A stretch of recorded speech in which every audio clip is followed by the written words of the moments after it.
retorno. Gente, boa noite a todos. Obrigado mais uma vez aí pela presença de vocês. Muitos aqui são colegas que estão sempre com a gente nas capacitações. O CRQ começa mais uma capacitação. Hoje, dia 10 de dezembro, hoje a gente vai falar sobre cromatografia, teoria básica, com o professor Rafael Maia, professor de análise instrumental do IFRJ. Eu queria muito agradecer ao professor Rafael por aceitar nosso convite, lembrando a todos aqui que esse momento que está acontecendo desde junho de 2023, fazendo pelo menos 3, 4 capacitações por mês de temas diversos. Esse mês a gente já teve, por exemplo, de formação de responsável técnico, né? Bom, não vou me lembrar aqui, esse mês está começando agora, então acho que a gente está começando. Mas todo mês a gente tem aí 3, 4 capacitações, e todas gratuitas, com um certificado. Hoje a gente tem pessoas no Estado do Rio e fora do Estado do Rio que vêm acompanhando essas capacitações, todas com o tempo doado por outros profissionais da química, como é o caso do professor Rafael. Então, eu queria, antes de qualquer coisa, agradecer muito ao professor Rafael por ter aceito esse convite, desejar a todos uma palestra maravilhosa e aproveitar esse momento que eu estou aqui no Colégio de Presidentes e pedir para que os presidentes que estavam aqui na hora que a gente estava saindo ficassem aqui para vocês conhecerem. Então, a gente tem aqui a presidente Suzana é presidente do Conselho Regional de Química do Mato Grosso, presidente César, presidente do Conselho Regional de Química da Bahia, presidente Cristiane, presidente do Conselho Regional do Pará, que agora há pouco sediou lá a COP, e aí a Cristiane recebeu aí o pessoal todo lá, vários presidentes estiveram lá na COP. A gente está aqui, hoje o sistema CFQ-CRQs tem 21 conselhos regionais, o CRQ do Rio de Janeiro é um deles, é o CRQ3, e a gente faz reuniões periódicas exatamente para esse alinhamento do sistema. Então, estamos aqui representando vocês, espero que vocês todos aí curtam muito essa palestra, tenho certeza que vai ser muito legal para todos. Aproveitem, então, lembrem-se de preencher o formulário que a Juliana deve colocar, quem não preencheu o formulário do certificado, o certificado é enviado depois para vocês. Essa iniciativa do CRQ tem sempre, eu gosto sempre de lembrar, a ideia de que, apesar de não ser nossa obrigação, sabem todos vocês que nosso conselho tem, por uma atribuição legal, o dever de registrar profissionais da área da química, empresas da área da química e fiscalizar o exercício profissional. É para isso que o conselho profissional existe, né? Para proteger a sociedade através dessas ações.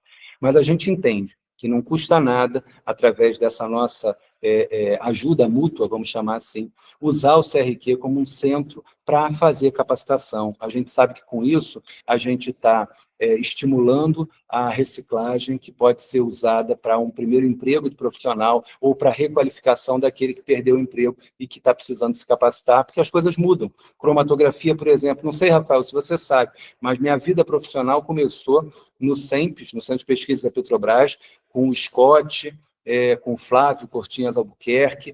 O Scott foi o meu orientador do estágio, quando eu fiz o curso técnico em Química, e depois comecei a trabalhar com HPLC. Comecei minha vida profissional por cromatografia. E acho realmente uma técnica importantíssima, mas certamente hoje o que você vai apresentar deve ter muita modificação do que aquilo que a gente trabalhava à época. Digamos que a gente aqui da época jurássica da cromatografia, né? Uma capotada, um registrador de régua. Eu não sei se vocês estão ouvindo, o César está falando aqui, que também trabalhou. Estamos sim. Que calculavam os picos fazendo triangulinho na mão. Né? Era o triângulo da meia altura, a largura da meia altura era a área do triângulo, e daí a gente comparava com o padrão que era injetado anteriormente, e aí fazia o cálculo com a regra de 3. Não, eu não sei, e impressora matricial, saindo aqueles quadradinhos assim. E a coluna empacotada, eu tinha coluna que tinha diâmetro de 1/4 de polegada, com 6 metros de comprimento, para separar o oxigênio do argônio. Olha. Muito bem, gente. Olha, ótima palestra aí para vocês. Grande abraço a todos. Boa palestra. Valeu, Boa palestra. Obrigado. Alô? Boa noite. Estão me escutando? Voltamos aqui para parte presencial. Tá? Ótimo. Bom, boa noite a todos, aqui na forma presencial e também quem está online, tá? É um prazer muito grande estar aqui.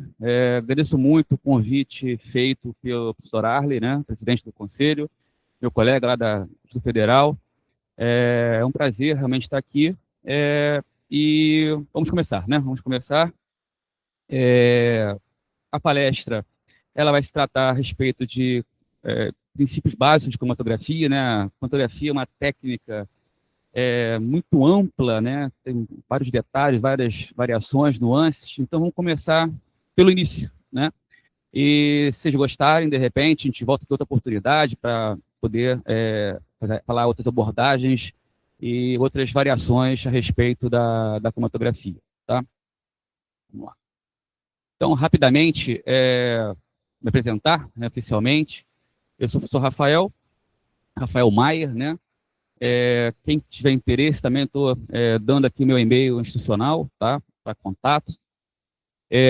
O meu laboratório é o Laboratório de Análise Instrumental, tá? Do IFRJ, Instituto Federal do Rio de Janeiro. Fica localizado no Rio de Janeiro, no Maracanã, na rua Senador Furtado, né? Originalmente era o prédio da Escola Técnica Federal de Química, né? Passou posteriormente para a Cefetec, e agora ela é um dos campos do Instituto Federal do Rio de Janeiro. Também rapidamente me apresentar, né, a minha formação acadêmica, né? Estou elencado aqui todos meus títulos, né? Eu sou doutor pelo programa de pós-graduação da Química Orgânica da UFRJ. Também sou bacharel em farmácia e tenho habilitação em farmácia industrial também pela UFRJ. Mas o mais importante aqui hoje para mim, né, é voltar às origens, como tudo começou, né? Meu primeiro curso, minha primeira formação foi ser técnico em Química, né, pela Escola Técnica Federal de Química do Rio de Janeiro. Então, também já tive vínculo aqui com o Conselho, né, para fazer a função de técnico. E, pelo que eu sou hoje, professor, né, se olhar para trás, tudo começou em 99, né, na Escola Técnica Federal de Química, me formei em 95, e posteriormente com a base que eu tive na Escola Técnica, com a base que, né, na instituição que hoje eu voltei como professor, né, eu pude conseguir fazer minha bacharelado em farmácia e também doutorado lá em Química Orgânica no UFRJ. Aqui está também, né, à frente do nosso prédio, né, recém-reformado, né? Então, eu sou professor federal do UFRJ desde 2009, né? A minha área, eu sou, né, trabalho e tanto leciono na parte da química, dando ênfase em química analítica orgânica e análise instrumental, né? Sou professor de ANIM, junto com outros colegas lá da escola, né? Que alguns deles foram meus professores, né? Quando eu fui técnico, e eu voltei em 2009 como professor daquela instituição, onde estou até hoje, né? Já vão lá 16 anos lecionando, né?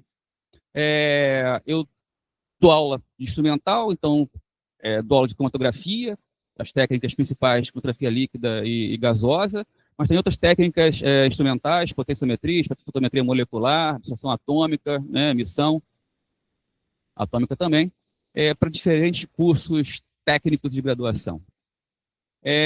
Tenho orgulho também de falar que, ao sair de formar em técnico em química, eu comecei a trabalhar, fiquei lá 14 anos no Laboratório de Controle de Dopagem do Instituto de Química da UFRJ, né?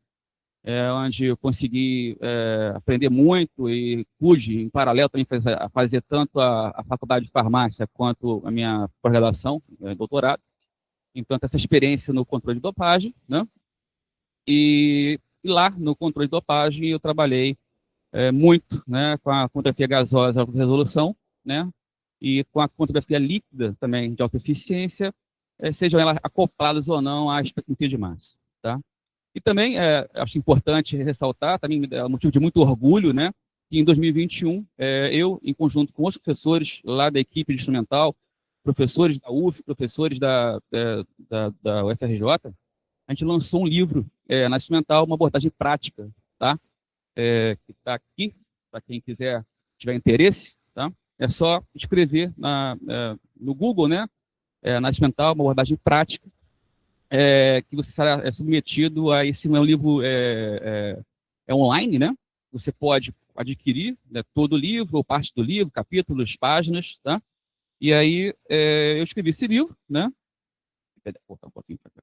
Junto com esses professores aqui, tanto da UFRJ, quanto do IFRJ, quanto da UF, tá bom?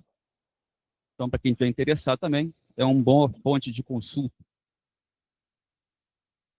E o que eu vou falar, né? Grande parte que eu vou falar está incluído nesse livro aí, tá?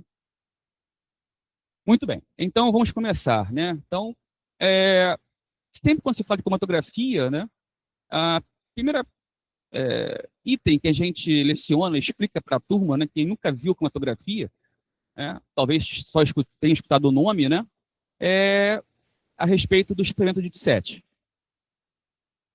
Tissot, esse simpático aqui, senhor, né? Do século retrasado, nascendo no século XIX, né? Ele é tido como pai da cromatografia, né? Por que ele é tido como pai da cromatografia, né? Porque ele que desenvolveu o experimento, né, e publicou a respeito disso, que se confirmou como sendo um experimento que deu a ideia da técnica cromatográfica, né? E eu peguei aqui também, ó, um trecho do artigo que ele publicou em 1906, né? 1906, e que ele explicava o experimento que ele desenvolveu, né? As conclusões científicas, o fenômeno que ele observou de separação, né? Ele era um botânico russo, né? E é interessante que esse nome, né, Tissot, não se sabe muito bem se o termo cromatografia vem por conta do efeito visual do experimento dele ou por conta do próprio nome dele, né? Porque cromatografia vem do grego croma, cor, grafei, escrever. Então, escrever com cor, né? Pô, meio esquisito escrever com cor, né? Mas de onde se imagina que tenha vindo essa definição, né? O experimento que ele desenvolveu tinha separação de cores, regiões de cores, né? E uma outra situação também é que Tissot significa cor em russo, né? Então não se sabe se foi uma homenagem por conta do sobrenome dele ou por conta efetivamente do experimento, tá bom? Então o que ele fez? Né? Eu peguei aqui trechinhos do artigo, né? O que ele fez? Ele pegou uma solução de clorofila, né? Ele era botânico, então ele preparou uma solução, um extrato, né, em éter de petróleo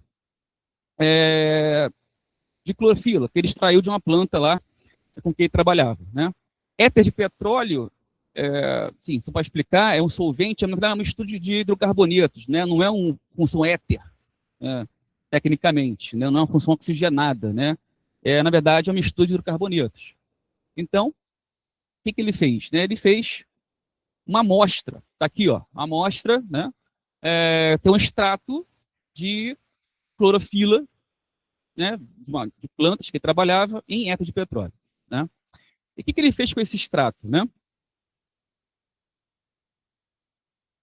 Ele pegou um tubo de vidro, um pouco maior, um pouco mais largo que uma bureta, né? Convencional. Está aqui, um esqueminha, né? E preencheu totalmente esse tubo de vidro com carbonato de cálcio. Né? Carbonato de cálcio é um sólido, né, de cor branca, cristalino, né? Então, ele preencheu completamente esse tubo de vidro com carbonato. Então, está aqui o tubo, né? O tubo de vidro. E o tubo de vidro também tinha aqui na parte final, né, uma válvula abre e fecha. Tá? O que ele fez? Ele pegou essa amostra e verteu nesse tubo preenchido com carbonato de cálcio.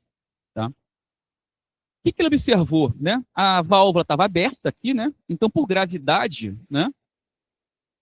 No que ele verteu e virou a amostra no tubo, né? Pouco a pouco o líquido foi penetrando no tubo por gravidade, né? Então tá aí, ó, a cor a cor verde nessa região, né?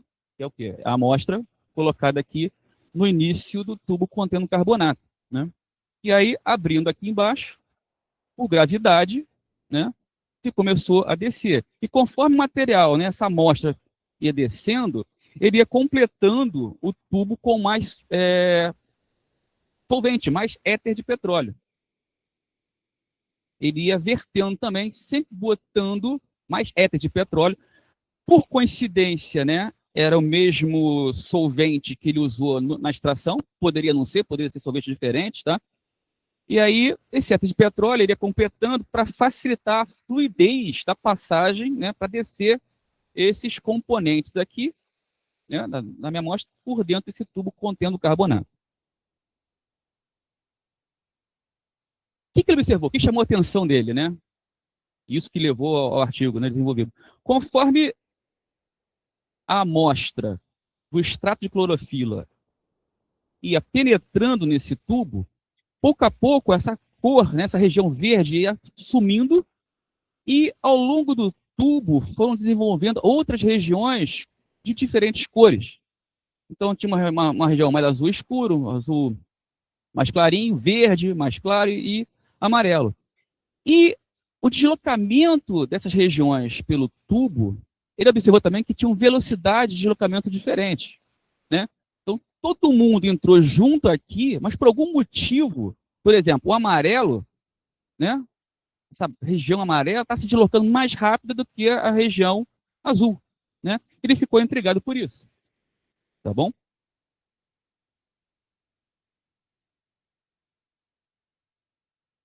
Então tá lá, os pigmentos são separados de acordo com a sede de dissorção, de cima para baixo, em diferentes zonas coloridas, né? Isso tudo está no artigo lá do 7. E o mais interessante é, ao final, né, do tubo, o que ele poderia fazer? Ele poderia coletar o que estava saindo desse tubo, né? Então já coletou aqui o amarelo, vai agora coletar aqui essa região verde que se separou das demais.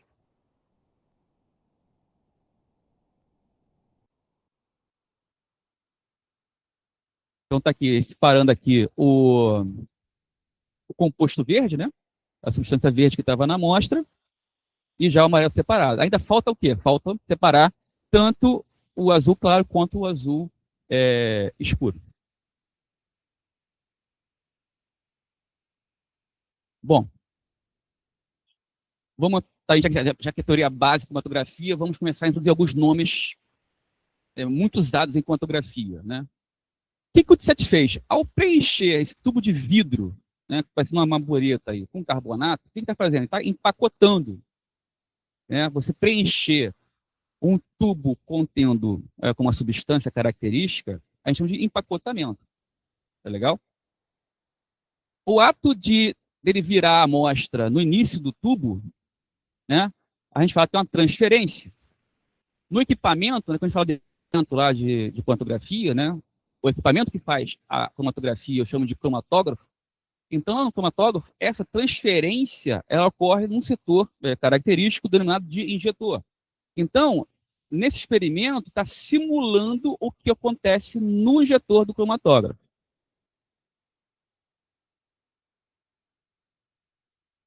A adição, né, do solvente, né, de petróleo,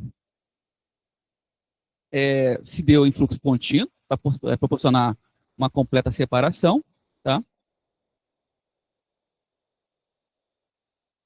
E agora vamos definir conceitos muito importantes, né? Cromatografia sempre é uma competição, né, entre duas fases das moléculas dos analitos que compõem a sua amostra. Então, minha amostra é uma mistura, pode ter apenas uma substância, 2, 10, 100 substâncias ali, com variadas quantidades de moléculas, todas misturadas, certo? E aí, no evento cromatográfico, na técnica cromatográfica, essas moléculas, né, vão sofrer uma competição entre duas fases. Uma fase sempre está parada durante o evento cromatográfico, como no caso aqui do experimento do 7, né? Essa fase que ficou parada durante todo o tempo, né, que é o carbonato, está dentro do tubo, tá? Eu chamo de fase estacionária. Então, fase estacionária em cromatografia é uma fase que não se desloca, ela permanece sempre onde está durante o evento cromatográfico. Tá bom? E a outra fase? A outra fase, ela está sempre se movimentando durante o sistema cromatográfico, pelo evento cromatográfico. Então, quem continuamente se movimentava durante o experimento do TSET, né? Era a fase móvel éter de petróleo, e ele ia completando toda hora ali, botando mais um pouco para ter uma fluidez dentro do tubo. Então, em cromatografia, fase móvel sempre se desloca pelo sistema cromatográfico e fase estacionária sempre fica estática, parada. E essa competição, né,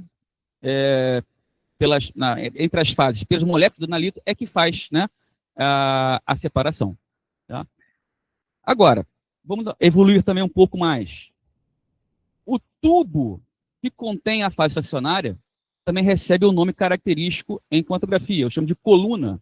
Então, na verdade, quando o TSET ele preencheu um tubo de vidro contendo lá o carbonato, o que ele fez? Ele gerou uma coluna, né?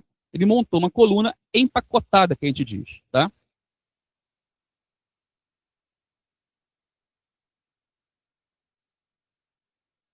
Então, assim, não sei se vocês têm já alguma noção da técnica, já escutaram uma coisa de cromatografia.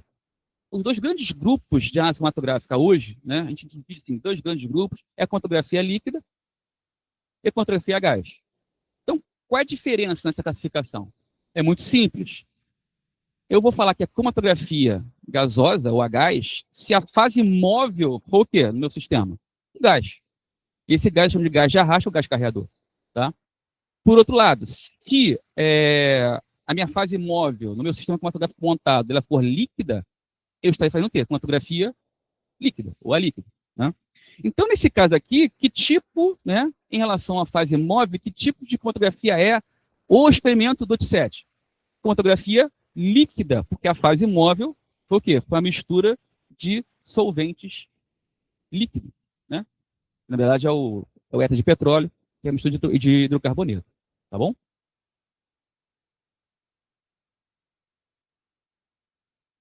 Um ponto importante para diferenciar tanto a cromatografia líquida quanto a cromatografia a gás, gasosa, né, é que a separação cromatográfica, né, a interação vai se dar dentro da coluna, né, tanto numa quanto noutra, há uma interação com as moléculas pelos sítios de interação da minha fase estacionária, tá? E repare que eu estou falando interação, eu não falo reação, porque em cromatografia não tem reação química nenhuma, né? É um fenômeno de separação, de interação, diferentes interações físico-químicas que acontecem dentro da coluna, tá? Então, e essa interação é muito relevante em função da fase estacionária. Agora, é muito importante também que vocês saibam que na cromatografia a gás, né, a fase móvel é um gás. É um tipo único. Eu posso usar nitrogênio, posso usar hidrogênio, posso usar hélio. São os tipos de fase móvel mais comuns em cromatografia a gás. E qual é a característica? A característica é que esse gás é inerte. Ele não vai estar ali para interagir com o teu analito. A função dele é apenas de transportar, né, o material, né, que você inseriu dentro da coluna cromatográfica de uma ponta a outra desse tubo. Tá legal? Então, na fase móvel, né, na cromatografia a gás, que é um gás, eu chamo de gás carreador ou gás de arraste, a função dele primordial é transporte. Então, quem que faz a separação? Quem faz a separação é a fase móvel, a fase estacionária que está dentro da coluna. Já na cromatografia líquida, daqui embaixo, né, as duas fases vão interagir, tanto a fase estacionária quanto a fase móvel vão interagir com o teu analito. Por quê? Porque tanto uma quanto outra tem polaridade. Né? A gente vai trabalhar com solventes líquidos que vão ter polaridades maiores ou menores, né? Mas vão competir. Tanto é que, né, assim, quando a gente está lecionando a técnica, a gente começa a falar, né, teoria geral, depois vai falar sobre cromatografia a gás, que é um pouco mais simples, porque a fase móvel, o gás de arraste, não atua, né, na interação, para poder, né, mexer na separação, e só depois, já para o final do nosso curso, a gente comenta um pouco da cromatografia líquida. porque tanto a fase estacionária quanto a fase móvel vão interferir na separação. Tá? Então, assim, esse experimento do TSET é um exemplo de quê? Um exemplo clássico de fotografia líquida clássica em coluna empacotada. Esse termo clássico, né, a gente chama que em fotografia é uma fotografia antiga, né, não é uma fotografia moderna de equipamento. Não seja arcaico, né? Assim, é antigo e, de repente, ainda tem algumas aplicações hoje, né? Mas a gente usa o quê? Né? Tipo, uma bureta, materiais de vidro comuns em laboratório, não tem nenhum equipamento, né? Mas dependendo da proposta, se é para ensinar, por exemplo, a gente tem uma prática lá que você usa lá no nosso laboratório, uma coluna que a gente monta, uma coluna clássica de fotografia líquida de extrusão por tamanho. A gente faz essa prática com os nossos alunos e usam justamente isso. A gente pegou uma bureta adaptada, colocamos lá uma faixa estacionária e os alunos veem, né, a separação de cores dos analitos. Didaticamente é muito interessante. Tá? Bom, então, tanto fase estacionária quanto fase móvel vão competir pelas moléculas do analito. Então, o que vai separar? As diferenças de interação. Por que que esse composto aqui, que estava na minha amostra, vocês conseguem ver? Então, todo mundo junto. Por que isso aqui foi mais rápido?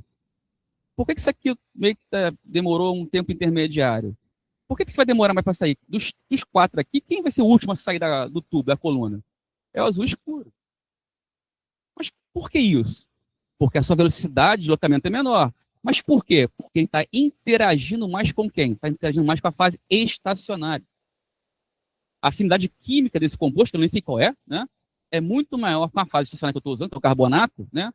Do que aqui o composto amarelo. Poderia explicar também de uma outra forma, poderia explicar, né? Por que o amarelo sai mais rápido?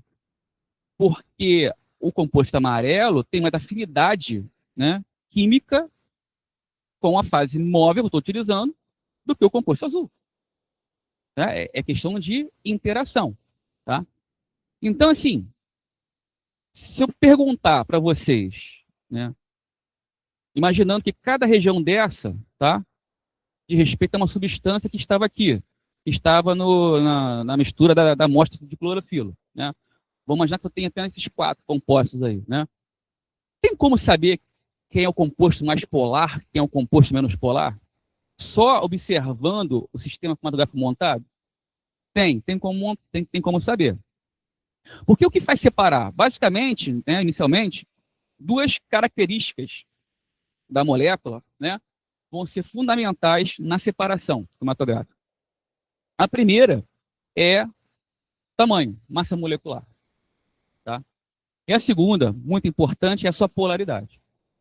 Então, essas duas variáveis são muito importantes para ver a ordem de saída aqui. Né? A ordem de saída de um componente da coluna em cromatografia eu chamo ordem de eluição. Eluição é a saída do componente do tubo, saída do componente da coluna. Então, aqui, quem vai sair primeiro? Possivelmente esse composto amarelo aqui. Né? Então, olhando assim, esse composto amarelo é mais polar ou menos polar que o composto azul escuro? Tem como saber? Se eu falar para vocês assim, que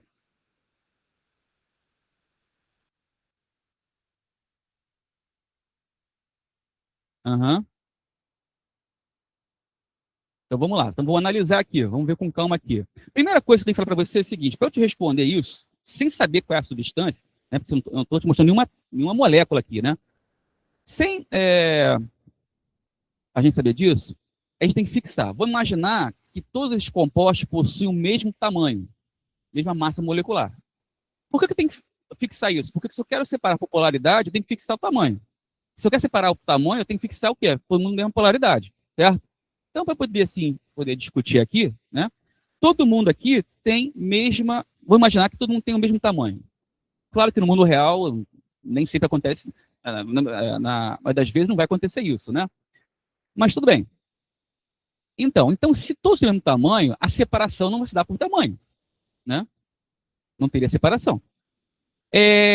Polaridade. Então, para eu saber Se esse aqui é mais polar que esse ou é o contrário, eu tenho que ver quais são as fases, as polaridades da fase. Carbonato de cálcio, sal inorgânico, não é isso?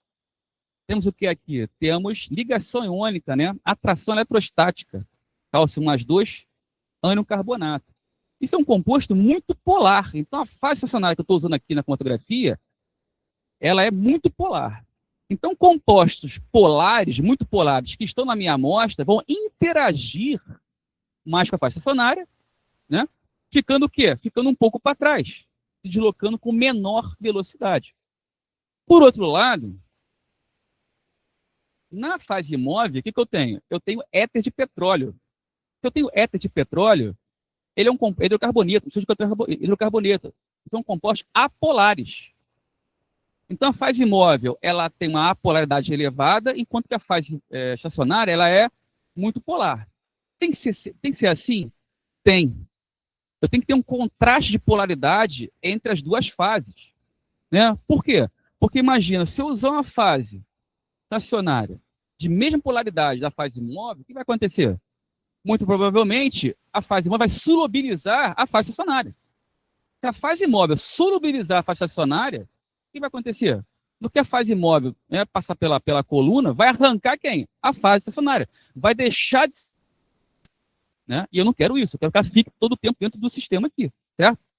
Então, tem que ter o quê? Tem que ter um contraste de polaridade. Ou seja, a fase estacionária que eu uso, né, em cromatografia líquida, tem que ser insolúvel na fase imóvel que eu estou trabalhando. Isso é uma questão fundamental. Para não arrancar, para não tirar ela dentro do tubo, para não sair da coluna. Em cromatografia, é o nome que se dá quando a fase estacionária sai da coluna, né, que não é para sair, que é um problema cromatográfico, né, eu chamo de sangramento. Ah, minha coluna está sangrando. O que significa isso? Significa que a minha coluna está perdendo fase estacionária. Eu vou danificar a minha coluna, né, que eu montei ou que eu comprei. Tá bom? Muito bem. Então, o que nós temos? Nós temos aqui, né, estabelecemos que todos eles têm o mesmo tamanho e que a fase móvel é apolar, a fase estacionária ela é polar. Consequentemente, quem é o composto mais polar? É o azul escuro. Por quê? Porque interage mais com quem? Com a fase estacionária, que é polar. Quem é o menos polar ou o mais apolar? É o amarelo. Né? Tem mais afinidade por quem? Pela fase móvel. Interage menos com quem? Com a fase estacionária polar. Tá? Então, as diferentes intensidades de interação vão fazer com que o deslocamento, ou seja, a migração. O que é migração? Migração é o deslocamento das moléculas, da substância pelo tubo. Tá legal? Vão fazer o quê? Vão fazer a separação. Vão fazer que essa migração será diferenciada em diferentes velocidades, tá ok? Proporcionando a separação. Mas se uma região, né, essa região aqui, né, onde existem as moléculas da substância dentro da coluna, chama de banda, né? Essa região aqui é a banda do amarelo, banda do verde, banda do azul claro, banda do azul escuro, né? Banda é a região dentro da coluna onde se encontram as minhas moléculas. O que acontece se, por exemplo, né, ao final da minha separação, eu não conseguir totalmente isolar o amarelo do verde? Ou seja, se eles saírem juntos aqui, totalmente ou parcialmente. O que significa isso? Significa que eu não consegui sucesso naquilo que eu me propus, que eu quero separar todo mundo. Se alguma coisa eu não conseguir separar, o que significa? Sair junto, né? Eluir junto, eu chamo que, nesse caso, o composto amarelo está coeluindo com o composto verde. O que é coeluição? É você eluir junto da coluna. Né? Lá no equipamento, lá no cromatógrafo, o que eu vou ter aqui? Né? Eu vou ter um detetor. Para ver mais para frente. Né? E aqui em cima, eu vou ter o quê? Eu vou ter um injetor. Então, o injetor é o local onde acontece a transferência, né? E o detetor para poder perceber essas moléculas saindo da coluna. Né? O que eu quero é isso. Eu quero que, né, uma banda se isole completamente de outra. Ou seja, a separação completa entre essas moléculas todas que entraram o quê? Que entraram juntos aqui na minha amostra de clorofila. Tá bom?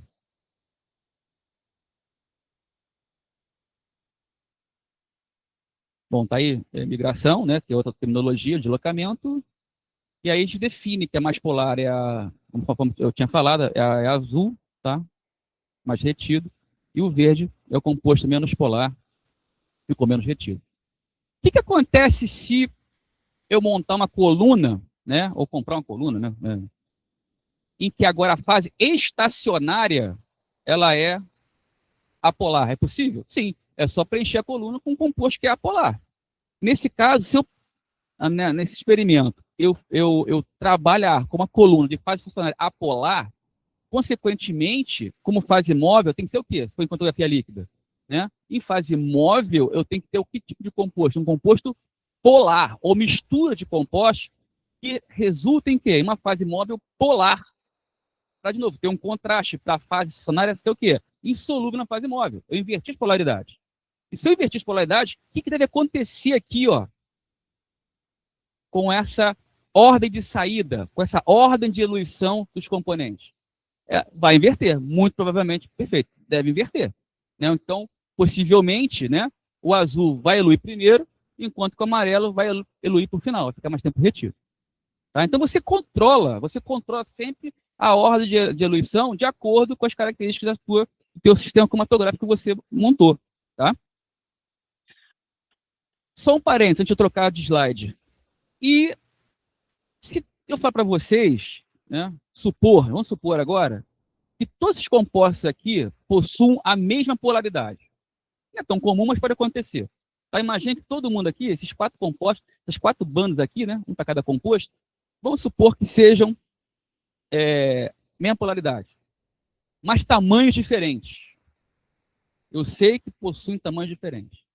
Qual vai ser a ordem de eluição agora? Qual vai ser a ordem de saída? Né? Quem elui primeiro? O maior ou o menor? Em regra, o menor elui primeiro. Porque tem menor massa, então você consegue dar energia cinética para se movimentar e ele ganha velocidade. Então, em regra, pelo tamanho, os menores sempre vão eluir primeiro do que os maiores. Por que eu falo em regra? Porque tem uma técnica em cromatografia líquida, chamada exclusão de tamanho molecular, que acontece ao contrário. Tá? O composto maior elui primeiro. Tá? Professor, mas se na minha amostra, né, que é o mais comum de acontecer, né, eu tenho variações tanto de tamanho quanto de polaridade. Quem vai sair primeiro? Aí o que acontece? Só você injetando, analisando, né, introduzindo material, que a gente chama de injetar, né, só injetando a amostra no teu equipamento e ver. Óbvio, assim, do modo geral, se as duas variáveis estão variando, né, tamanho e polaridade, aquela que tiver maior diferença entre os compostos é que vai preponderar. Tá legal? Mas se eu tenho duas variando, fica mais difícil de eu dizer exatamente quem vai ser o primeiro a eluir ou não. Tá? Ou o segundo, o que for. Então tá aí, ó, definições, né? Para quem nunca viu cromatografia, né, pode ser muita informação, eu sei, né? São vários termos novos, né? Mas com o tempo, né, com o hábito, você acaba, né, assim, do dia a dia, já entra, né, no nosso sangue. Tá? Então tá lá. Então, o experimento do Tset, ele empacotou, ele construiu uma coluna clássica, empacotada ou recheada, tá legal? Usando carbonato como fase estacionária, polar e petróleo como apolar. Então, ele viu várias bandas sendo separadas, porque a migração ela é diferenciada. Então, no experimento, o que aconteceu foi isso. Breve história, né?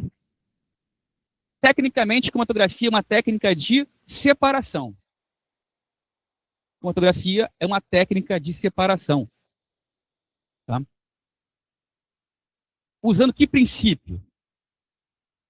Diferentes interações entre as moléculas da tua amostra, do teu analito que estão ali dentro, com o sistema cromatográfico gerado. Fase móvel, fase estacionária. Tá? O que acontece? Tem uma amostra, e nessa amostra pode ter o quê? 1, 2, 10, 100 componentes, né, para separar. Poxa, qual é o intuito de usar a cromatografia se eu sei que a minha amostra só tem um componente? Só tem ele, para que eu vou separar? Né? Por exemplo, se a minha amostra tem um componente, o que a gente fala? A gente fala que o composto está puro. Mas será que está puro mesmo? Eu acho que está puro. Se só tiver um componente, vai ter apenas um sinal. Mas se eu analisar essa amostra, que eu acho que está puro, se tem um componente e eu encontrar mais de um sinal, o que significa? Ela não está pura. Então é possível, faz sentido analisar amostras, teoricamente, com um componente só, para ver o que? O grau de pureza daquele material. Tá legal? Então, o que faz separar os componentes, as moléculas, né, da minha amostra? A interação desigual entre os analitos com as fases. Tá? O que acontece? É muito comum em cromatografia, na análise cromatográfica, não parar só na separação. Você continuar. Né? Depois que você separou, né, é muito comum você tentar caracterizar a sua amostra, ou um analito determinado dentro da tua amostra, né? Para se questionar, será que tem tal substância naquela amostra, sim ou não? O que é isso? Eu estou tentando fazer uma química qualitativa, né? De identificação. Então é muito comum, depois que você separa, você é levado a fazer trabalhos de identificação, ver a presença, né, de algum contaminante na amostra, se aquele material, naquele fluido biológico, está ali ou não, né? Então é muito comum a gente não parar apenas na separação, tá? E a cromatografia, ela te proporciona isso, né? O cromatógrafo, ele te proporciona fazer a separação e, posteriormente, identificar. Em outras situações, é comum você continuar. Né? Você pode ter um desafio e dizer o seguinte, olha, eu tenho uma amostra, eu quero encontrar aqui tal analito, e se eu encontrar, eu quero saber o quanto que tem. Eu quero saber o quanto que tem aquele analito dentro daquela amostra. E aí, é que abordagem? Uma abordagem quantitativa. Tá? Você poderia parar na separação, você poderia parar na identificação. Tá? Então, essa flexibilidade, essas possibilidades de análise, a cromatografia te proporciona. Tá? Embora seja opcional, muito provavelmente nas análises, né, na indústria, na academia, né, a gente não só separa, a gente parte para identificar componentes e, em algumas situações, quantificar também. Tá? Existem inúmeras técnicas de identificação usando a cromatografia, outras tantas técnicas para a gente quantificar também. Tá? Infelizmente, não dá tempo para te mostrar, né, porque a gente está só na teoria básica, né, já é um pouco mais avançado, mas a gente tem várias possibilidades usando a técnica cromatográfica, tá? Não só separação. Tá? Quando eu tenho interesse em apenas separar os componentes, em que situação, Rafael? Por exemplo, eu quero pegar uma amostra, eu quero fracionar essa amostra, separar todos os componentes e usar os componentes dessa amostra, de repente, em uma outra técnica instrumental, uma outra análise. Por exemplo, eu posso tentar separar por cromatografia e pegar lá o extrato, né, o eluato purificado e analisar, sei lá, por infravermelho, para caracterizar melhor aquele material. Então, é muito comum você usar a cromatografia como técnica de separação e, posteriormente, a identificação e a quantificação serem feitas em outras técnicas instrumentais também. É possível, tá?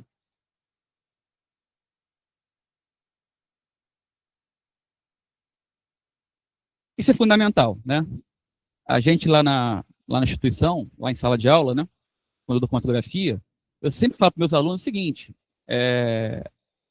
embora a gente, geralmente, em cromatografia, a gente não fique só na separação, né, faça identificação e ou quantificações, né, usando a técnica, é fundamental, né, o principal é você aprender a entender por que separa, como separa. É fazer uma boa separação. Porque se você fizer uma má separação, né, dos componentes, o que é uma má separação? É coluir, né, um material com o outro, isso pode prejudicar tanto a identificação quanto a quantificação posterior do teu analito. Então, as aulas de cromatografia lá na instituição, grande parte delas é para explicar para o aluno, né, para entender como é que ocorre esse efeito, né, de separação cromatográfica e onde que eu posso mexer para otimizar essa separação. Aonde que eu vou usar a cromatografia? Em tudo isso. Eu acho que eu gostaria que a técnica instrumental mais utilizada no mundo, né, na parte, assim, nas ciências exatas, né, ela é muito versátil, né? Todas as áreas da química, né, química de alimentos, produtos naturais, controle de dopagem, como eu falei, eu trabalhei com controle de dopagem, né, medicamentos, materiais, química de materiais, né, petróleo, muito, sabe, né, principalmente a gasosa. Claro, dependendo do tipo de química, né, dependendo da área, você preferir mais trabalhar com cromatografia a gás do que cromatografia líquida e vice-versa. Por exemplo, química de petróleo, né, trabalha geralmente mais com o quê? Com cromatografia a gás, né? Já na indústria farmacêutica, se prefere mais cromatografia líquida. Por quê? Por conta da estrutura química, né, dos insumos, né, dos analitos. Medicamentos, os princípios ativos, né, geralmente tem uma polaridade mais relevante, então proporciona uma indicação que se faça com cromatografia líquida, né? Já em petróleo, que é hidrocarboneto, né? Então se favorece o uso nessa técnica. Eu não falei, vou falar agora, né? Assim, eu posso analisar qualquer tipo de substância, qualquer tipo de amostra, tanto em cromatografia líquida quanto em cromatografia gasosa, ou tem uma limitação? Tem uma limitação, tá? Na cromatografia a gás, tá? Gasosa, a gente precisa que os analitos que estão na nossa amostra, né, que eu quero analisar, que eu quero separar, sejam voláteis nas condições do equipamento. Eu vou esquentar aquela amostra, ela tem que né, ou já estar em fase gasosa, ou passar a fase gasosa. É fundamental. Tá? Então, se naquelas condições instrumentais eu não conseguir volatilizar, vaporizar a minha amostra, eu não vou poder analisar aquele analito por essa técnica de cromatografia gasosa. Tá? E a partir de agora a gente vai abreviar de CG, fica mais fácil falar, né? Eu não posso anotar no CG materiais o quê, por exemplo? Tem dificuldade de vaporizar, ponto de ebulição muito alto. Então, polímeros, macromoléculas, né, elas inteiras, é muito difícil eu fazer análise desse tipo de material, de analito, por CG, por cromatografia a gás, né? Porque tem alto peso molecular, né? E mesmo esquentando, antes dele vaporizar, já se degradou completamente. Por exemplo, também, compostos iônicos, de alto ponto de ebulição, alto ponto de fusão, não vaporizam naquelas condições. Então, elas não entram dentro do sistema cromatográfico. Eu sempre dou, por exemplo, o exemplo, né? Soro fisiológico. Soro fisiológico, né? Solução aquosa, né? De cloreto de sódio. Está em solução aquosa, está dissociado. Cátion sódio, né? Ao cloreto. Eu posso pegar e introduzir esse material dentro do equipamento, dentro do cromatógrafo a gás? Sim, eu posso, nada me impede. Acontece que eu vou esquentar, eu vou conseguir vaporizar esse cloreto de sódio lá dentro? Não, porque o ponto de ebulição lá do cloreto de sódio é mais de 1.000 graus, 1.300 graus, 1.200 graus, né? E ali eu tenho essa limitação, eu vou esquentar quanto? Eu vou esquentar, vou ter que aquecer uns 300, 400, 450. Então eu não tenho calor o suficiente para vaporizar. Então, se eu pegar essa amostra fisiológica e introduzir dentro do equipamento, eu vou estar sujando lá o injetor, né, que é a região onde recebe a amostra, né, e não vai entrar nada na coluna. Somente quem? O solvente, que é a água, né? A água eu consigo vaporizar ela a 300 graus, porque o ponto de ebulição é 100. Tá? Por outro lado, então, assim, compostos muito polares, iônicos, a gente não consegue analisar por cromatografia a gás. E cromatografia líquida? Tem essa limitação? Não. Eu posso não tem, precisa ser volátil, tá? Pode ser como pode não ser, mas tem que ser o quê? Tem que ser solúvel na fase móvel. Para eu analisar qualquer coisa em cromatografia líquida, né, a fase móvel é líquida, o meu material, a minha amostra tem que ser o quê? Solúvel na fase móvel líquida que eu estou utilizando, né? E é muito importante também, né? Ela tem que ser solúvel, né? E não pode deixar de ser solúvel. Como é que é isso? A gente, quando for falar sobre cromatografia líquida, né? Não hoje, porque não dá tempo, né? Mas essa fase móvel tem uma polaridade. Ela pode ser um composto líquido ou uma mistura de dissolvente. E ela tem uma determinada polaridade, né? Então, eu tenho que garantir que o meu analito que está na amostra, que eu introduzi, que está ali, né, solúvel nessa fase móvel, né, se transportando de uma ponta a outra da coluna, não pode, em nenhum momento, passar a ficar insolúvel, precipitar. Tem que garantir isso. Todo tempo tem que ficar solúvel na fase móvel. Aí, como é que pode ser isso? Existe a possibilidade de você mudar a composição da fase móvel durante a análise em cromatografia líquida, né? Então, a gente tem que garantir isso que durante toda a análise a sua solubilidade permaneça igual, tá? Ou se mudar a polaridade, ainda continue solúvel, tá legal?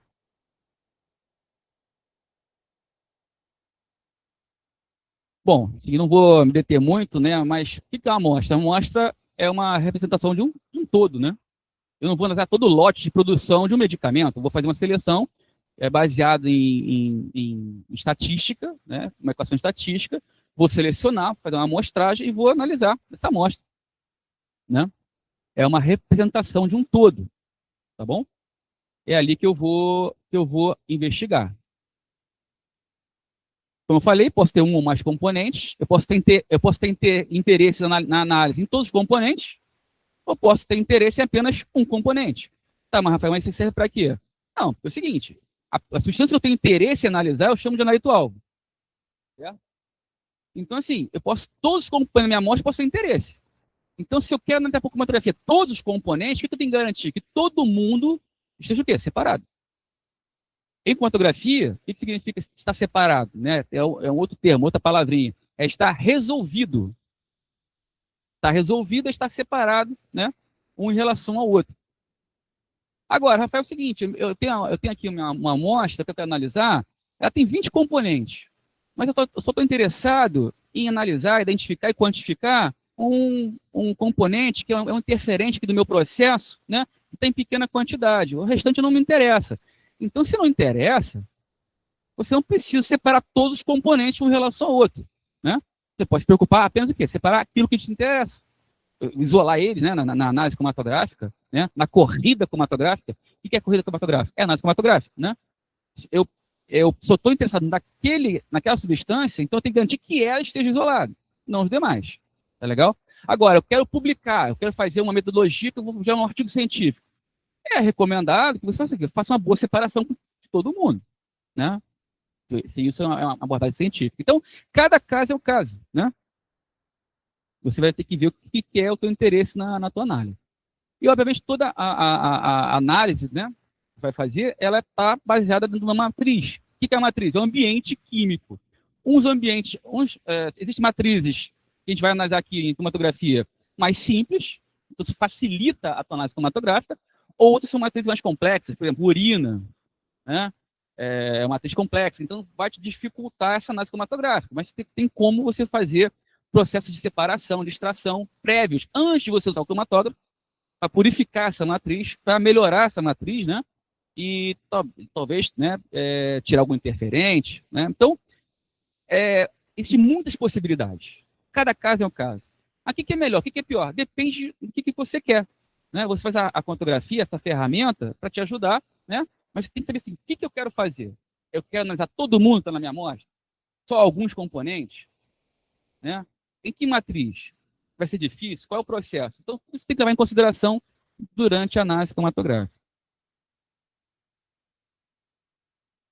Bom, olhando essa tabelinha aqui também, o que eu botei? Né? Eu botei algumas técnicas, né? Quem fez química, trabalha na área da química, né? Já deve ter ouvido falar, está muito acostumado com isso, né? São técnicas que a gente chama de bancada, né? Técnicas clássicas e técnicas que você precisa de um equipamento, né? Para executar, tá? Tem técnicas clássicas de laboratório, usando vidraria, né? São técnicas de separação, precipitação, extração, destilação, certo? Outras que dão informação, né, qualitativa, técnicas de cor, odor, ponto de ebulição, ponto de fusão de um composto, certo? Técnicas clássicas de laboratório, né, que tem uma abordagem quantitativa, gravimetria, titulometria, né? E, paralelamente, né, técnicas instrumentais associadas a qualquer um desses objetivos, né? Então, a eletroforese é um tipo de técnica instrumental usada para quê? Para separar também componentes de uma amostra, tá? Já técnicas como infravermelho, espectramento de massas, você tem a intenção de dizer o que tem na tua amostra, né? Identificação. E outras técnicas, a gente até usa, a gente dá aula lá na escola, potenciometria, absorção atômica, que o foco principal, né, é você quantificar determinado analito numa amostra. Aonde que a gente encaixa a cromatografia aqui? A cromatografia pode ser clássica, a gente acabou de ver, né, um exemplo de uma técnica clássica de cromatografia, né? usando equipamento simples de laboratório, né, uma bureta, né, como o equipamento, que é o cromatógrafo. Então, na verdade, a cromatografia, eu posso inserir ela em todos os nichos. Um pouco de tudo. Olha como ela é versátil. Eu consigo metodologias que se enquadrem em todas essas abordagens aí. Tá? Então, assim, se você entendeu o experimento do T7, você entendeu a cromatografia. O que vai ter agora são só informações, complementos, né? Claro, né? Para a gente adaptar para o quê? O que interessa na análise mental é o equipamento. Né? Mas para você entender o equipamento, tem que entender como é que funciona a separação cromatográfica. Tá? Então, a cromatografia é uma técnica muito versátil, fantástica. Por isso que ela é a técnica mais usada no mundo, né? Na analítica. Né? Tenho quase que certeza disso. Claro que, assim, na análise quantitativa por clássica, né, botei um asterisco ali, é porque ela é uma abordagem semi-quantitativa. Né? Eu tenho muito mais precisão da exatidão usando cromatografia instrumental, né, para abordagens quantitativas. Então, se você quer fazer um laudo técnico, cobrar pela análise, né, você vai ter que fazer análise no cromatógrafo, para te dar a maior exatidão e precisão na sua técnica. Tá? Não vou me deter muito também, tá? Mas, sim, passando rapidamente pela história da evolução, né? Então, a gente viu lá em 1903, né, o experimento do T7, né? E aí, assim, é a evolução da ciência, né? Você tem, pouco a pouco, passaram os anos, as décadas, né? Então, eu destaco aqui, né? O uso da cromatografia de camada delgada, camada fina, vamos ver isso aqui ainda hoje, tá? Usando esses cientistas russos que desenvolveram essa técnica em 38, século passado, né? Martin Singer, super clássico isso aqui, né? É a possibilidade de uso da cromatografia, começando a abordagem instrumental, né? Martin Singer, eles ganharam o Prêmio Nobel de Química em 52, tá? Por conta desse desenvolvimento da cromatografia líquido-líquido, tá? Cromatografia de partição, porque antes é só dissorção, tá? E a evolução vai, cromatografia gás sólido, né? Veja, repare só, a gente, tecnicamente, né? O experimento de 7 é cromatografia em coluna, né? Mas é cromatografia líquida, né? E aí, quem que foi, do ponto de vista instrumental, quem se desenvolveu primeiro? A cromatografia a gás ou a cromatografia a líquido, né? Foi a gás aqui, ó. A cromatografia a gás que começou a desenvolver primeiro, e só posteriormente a cromatografia líquida instrumental ela foi evoluindo até ser viável comercialmente se trabalhar com cromatografia a gás. Tá? E aí já na metade do século passado nós temos também outros tipos de cromatografia, né? Cromatografia de imunoafinidade, você usa a ligação antígeno-anticorpo, né? Na tua fase estacionária eu tenho anticorpos contra o meu analito, que é o anticorpo, é o antígeno, perdão, tá? E essa evolução, né? Então, mudando o tipo de coluna, evolução da coluna, no tamanho, de como ela é feita, os materiais usados nas colunas cromatográficas, né? Em cromatografia a gás, a gente tinha colunas de uma metragem de 1,5 até uns 4, 6 metros de coluna de uso em equipamento, tá? E são colunas recheadas, empacotadas, ou seja, a tua faixa sonária é colocada dentro dela, né? Ela é preenchida completamente, o tubo, né? E esse tubo geralmente era de aço inoxidável, em algumas situações de vidro, né? Hoje não é mais assim, houve uma evolução técnica, o tamanho da coluna aumentou muito, são metros de coluna, 10 metros, 20, 50 metros de tubo, o diâmetro interno diminuiu bastante, né? E não é mais coluna recheada, a gente usa agora em cromatografia a gás colunas, que a gente diz tubulares capilares abertas. Então tem vários tipos de coluna que você vai usar, mas qual é a ideia, né? Inicialmente, para vocês entenderem, né? É ali que vai acontecer o quê? Vai acontecer a separação cromatográfica, né? A partir de um equilíbrio estabelecido, né, das moléculas da substância, para introduzir ali dentro, entre as fases móvel e estacionário. Tá legal? A atual cromatografia, a gás, a gente chama de cromatografia gasosa, né, de alta resolução. Para fazer esse tipo de análise, eu tenho que usar colunas capilares. tem esse nome porque a espessura dela, do tubo, né, é do tamanho de um fio de cabelo. Então, veja, isso começou a ser desenvolvido quando? Olha lá, 1985. Né? Olha o tempo, né, que se levou desde o experimento do TSET até se começar a trabalhar com clones capilares comercialmente viáveis para usar em equipamentos de cromatografia a gás.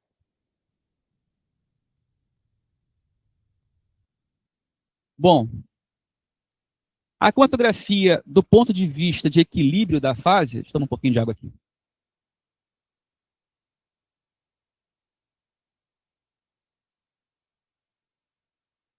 Eu posso ter, em relação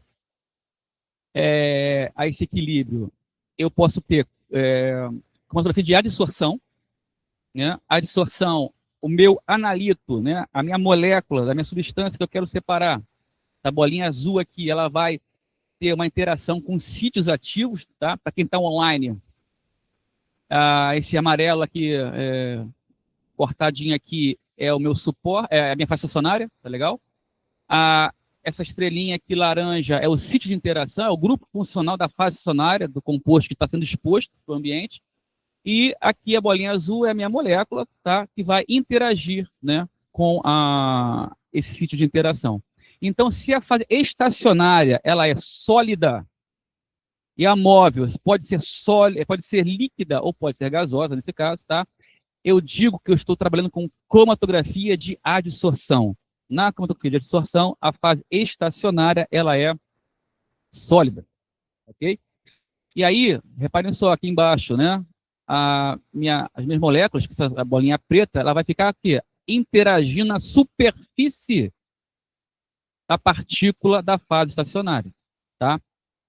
Aqui estão onde? Elas estão aqui solúveis na fase móvel, tá ok? E aqui estão interagindo por adsorção, tá? Então, nesse caso, o que é importante? A interação do meu analito com a partícula da fase estacionária. Fase estacionária, está aqui, ó, tá? Partícula, e aqui tem interagindo. Repare que tem moléculas que estão interagindo e outras não. Essa aqui não está interagindo com a fase estacionária, com a partícula.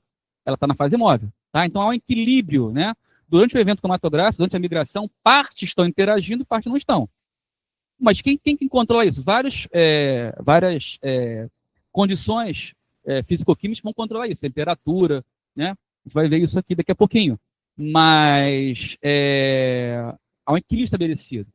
E se nesse equilíbrio mais moléculas, né, durante o tempo, interagem mais com a fase estacionária do que com a fase móvel, estão na fase móvel, vão ter mais retenção, vão migrar mais lentamente no meu sistema cromatográfico. Por outro lado, se a minha fase estacionária ela for líquida, né, um líquido muito viscoso, o que pode acontecer? Olha aqui agora, ó, a minha molécula, né, que agora é a bolinha preta aqui, ó, tá? Ela não somente pode interagir superficialmente, como pode penetrar nesse filme líquido polimérico, tá? Então, nesse caso, não é cromatografia de adsorção. Nesse caso, eu terei cromatografia de partição, tá? Então, é muito assim, qual é a definição? Se a minha fase estacionária ela é sólida, o tipo de cromatografia é de adsorção. Se a minha fase estacionária ela é líquida, a gente faz cromatografia de partição, tá? E qual é o exemplo que eu estou te dando aqui? Ó, aqui eu tenho a partícula sólida, parecida, né, ao que está aqui, mesma coisa, só que agora, não sei se vocês conseguem ver, eu tenho aqui revestindo totalmente a superfície da partícula. O que é isso aqui? É o filme da fase estacionária. Olha que interessante, aqui a fase estacionária é a partícula toda. Aqui vai ser o quê? Somente o que está sendo exposto para a fase móvel, para o ambiente. Ó. Eu não sei se estão conseguindo ver, eu tenho moléculas de analito solúveis na fase móvel aqui, ó, e tem moléculas o quê? Penetrando no filme líquido. Tá? Então, se ela penetra no filme líquido da fase móvel, eu chamo que eu estou fazendo cromatografia de partição. E aí, o que é importante nesse tipo de cromatografia? Né? O importante é a solubilidade da molécula na fase estacionária. Tá legal? que pode alterar esse equilíbrio, né? A dinâmica da interação? Porque se eu mexer aí, vocês concordam? Se eu afetar o equilíbrio das moléculas que estão distribuídas entre a fase móvel e a fase estacionária, né? Se eu mexer nisso, eu posso fazer o quê? Eu posso retardar o evento cromatográfico, ou eu posso acelerar o evento cromatográfico, né? Então, o que importa aí, né? Nessa interação toda aí? Primeiro, obviamente, a estrutura do meu analito, da minha substância, né? A sua polaridade, né? Como é que ela está constituída, né? Ela vai proporcionar uma maior ou menor interação entre as fases. Eu modificando essa estrutura, vou modificar essa interação, vou mexer nesse equilíbrio. Então, por exemplo, deixa eu trocar aqui de mão. Repare só, eu tenho um esquema aqui entre as duas fases, tá? Que não são miscíveis, são immiscíveis uma na outra, né? A fase móvel é a fase estacionária é amarelo, né? Retângulo amarelo é a fase estacionária, e aqui a fase móvel é o retângulo azul. Tá legal? Imagine que eu coloquei na minha coluna, né? Eu injetei esse material, a minha amostra é uma mistura de duas substâncias, bolinha roxa e triângulo verde, certo? Então, o que aconteceu? Eu introduzi o material, esse material está dentro da coluna e está interagindo, tá, com a fase estacionária e com a fase móvel. Vamos imaginar que o equilíbrio após a introdução, né, estabelecido para a bolinha roxa foi esse. Tá? Então, o equilíbrio ao longo do tempo, eu coloquei 9 moléculas de bolinha roxa, 6 estão interagindo com a fase estacionária e 3 estão na fase móvel. Obviamente, isso aqui não é estático, né? Tem que se deslocar pelo tubo. Então, mas para manter o equilíbrio, o que vai acontecer? Se uma bolinha dessa aqui, está na fase móvel, passa para a fase estacionária, para manter esse equilíbrio constante, tem que acontecer uma bolinha da fase estacionária, né? Tem que passar para onde? Tem que passar para a fase móvel, para manter esse equilíbrio, tá? E aqui tem outra substância, que é o triângulo verde. E foram colocadas 6 moléculas, né? Tá, esse aqui é um exemplo, né? São bilhões de moléculas introduzidas. Para você entender, imaginemos que eu coloquei 6 moléculas. E aí teve esse equilíbrio aqui. Está estabelecido. Pergunta. Bolinha roxa, triângulo verde, fazem parte da minha amostra. É uma mistura. Tá legal? Entraram juntas dentro da coluna, dentro do cromatógrafo. A pergunta, quem que vai sair primeiro? Tem como saber? Quem vai eluir primeiro da minha coluna? Mas, Rafael, você não está nem mostrando a estrutura química. Não preciso. Eu tenho que olhar o quê? Eu tenho que olhar o equilíbrio estabelecido. Consegue ver? Quem é que deve sair primeiro? Quem elui primeiro? Triângulo verde ou bolinha roxa? Quem fica mais retido? Quem tem um tempo de permanência maior? Quem se desloca com a velocidade menor? Perfeito. Vai eluir primeiro quem tem menos velocidade. Quem tem aqui? Bolinha roxa ou triângulo verde? Eu não coloquei aqui 9 moléculas de bolinha roxa? 6 estão interagindo com a estacionária. 3 estão na móvel. O que significa isso? 2/3 estão interagindo com a estacionária. 1/3 está na móvel. E o triângulo verde? Eu não coloquei 6?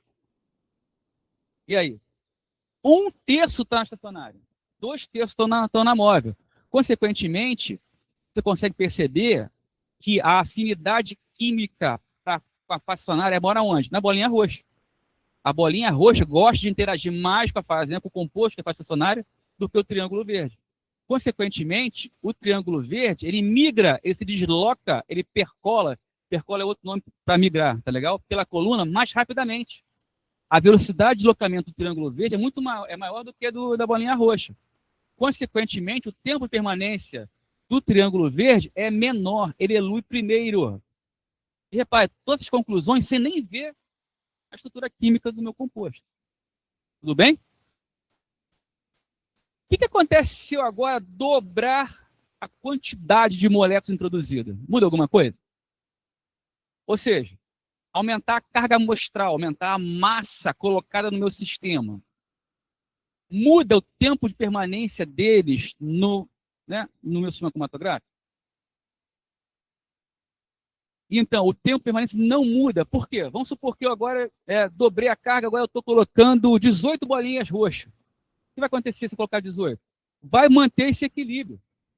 O equilíbrio estabelecido se mantém. Então, eu vou ter quanto? Vou ter 6 aqui na fase móvel e vou ter o restante 12 na fase estacionária.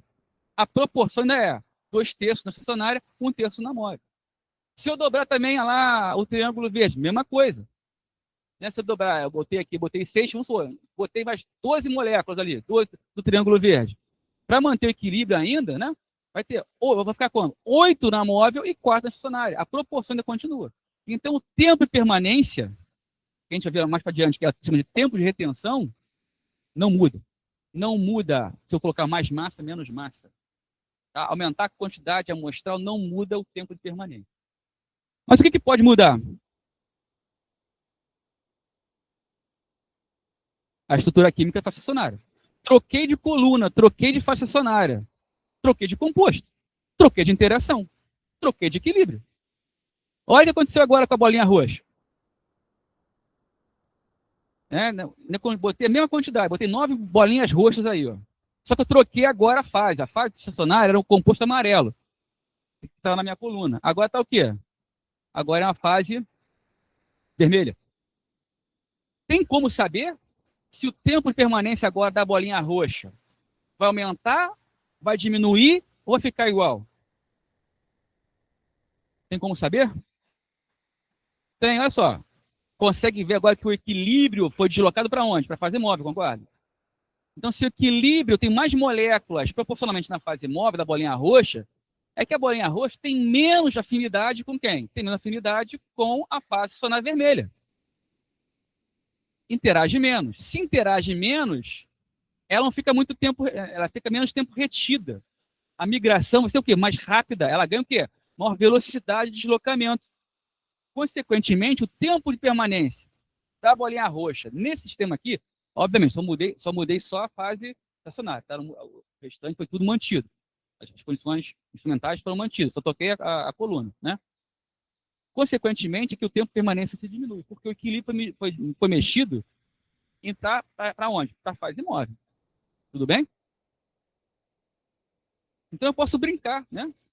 Ah, não consegui separar bem uma coluna que tem o composto amarelo.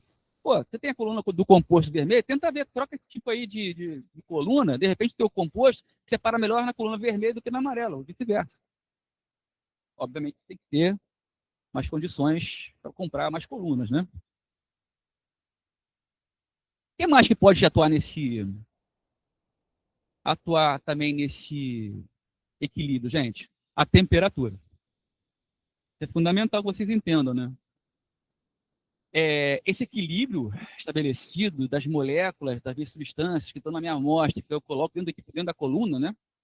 Que estão ali migrando, é função de temperatura. Se eu mexer em temperatura, eu mudo no equilíbrio. Tá legal? Olha lá.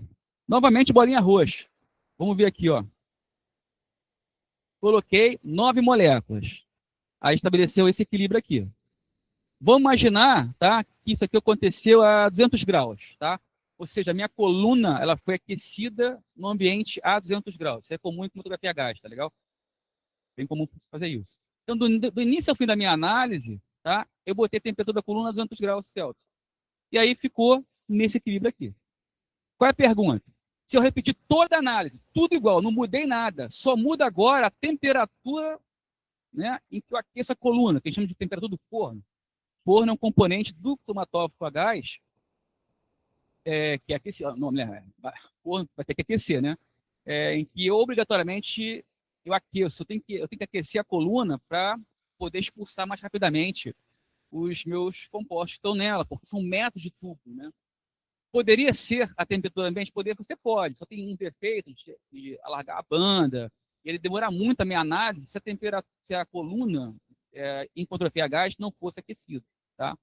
Mas, então, eu posso interferir nisso, que eu quero falar para vocês hoje. Eu posso interferir nisso aí, tá? Então, imagine, o que vai acontecer com esse equilíbrio se eu agora reanalisar, reinjetar, que a gente chama, né? essa amostra de bolinha roxa agora numa temperatura maior, por exemplo, 250 graus. Então, aqui eu tenho 200. Aqui foi feito a 250. Eu esquentei, aumentei a temperatura. O que acontece com o equilíbrio, gente? Olha lá. Eu desloco o equilíbrio para onde? Para a fase móvel. Eu tenho mais moléculas ao longo do tempo, né, na fase móvel. Por quê? Porque no que eu aqueço uma molécula, eu dou energia cinética. Ela começa a vibrar e as interações são dificultadas. Tá? Então, qual é a regra? A regra é, no que eu aumento a temperatura, eu desloco o equilíbrio para a fase móvel. Consequentemente, o tempo de permanência da bolinha roxa do meu composto diminui conforme o quê? Eu vou esquentando. Quanto mais quente, mais rápido eu expulso, eu eluo o meu material. É isso que fica, que é importante que vocês tenham em mente isso aí. Tudo bem?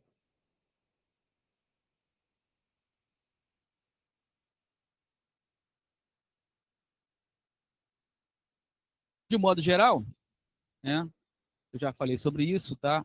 Vou passar um pouquinho mais rápido aqui. Em cromatografia, né, instrumental, né, com técnica instrumental, eu tenho basicamente 4 tipos principais, né, de modo de separação. Já falei sobre 2, né? Cromatografia de absorção.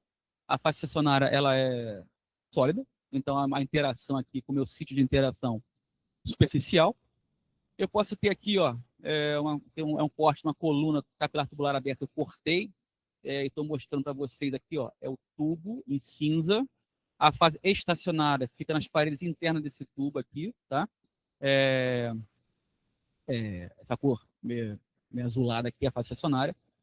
E é um líquido, é um filme líquido polimérico, tá legal? Então, se ele é um líquido, eu faço cromatografia de partição.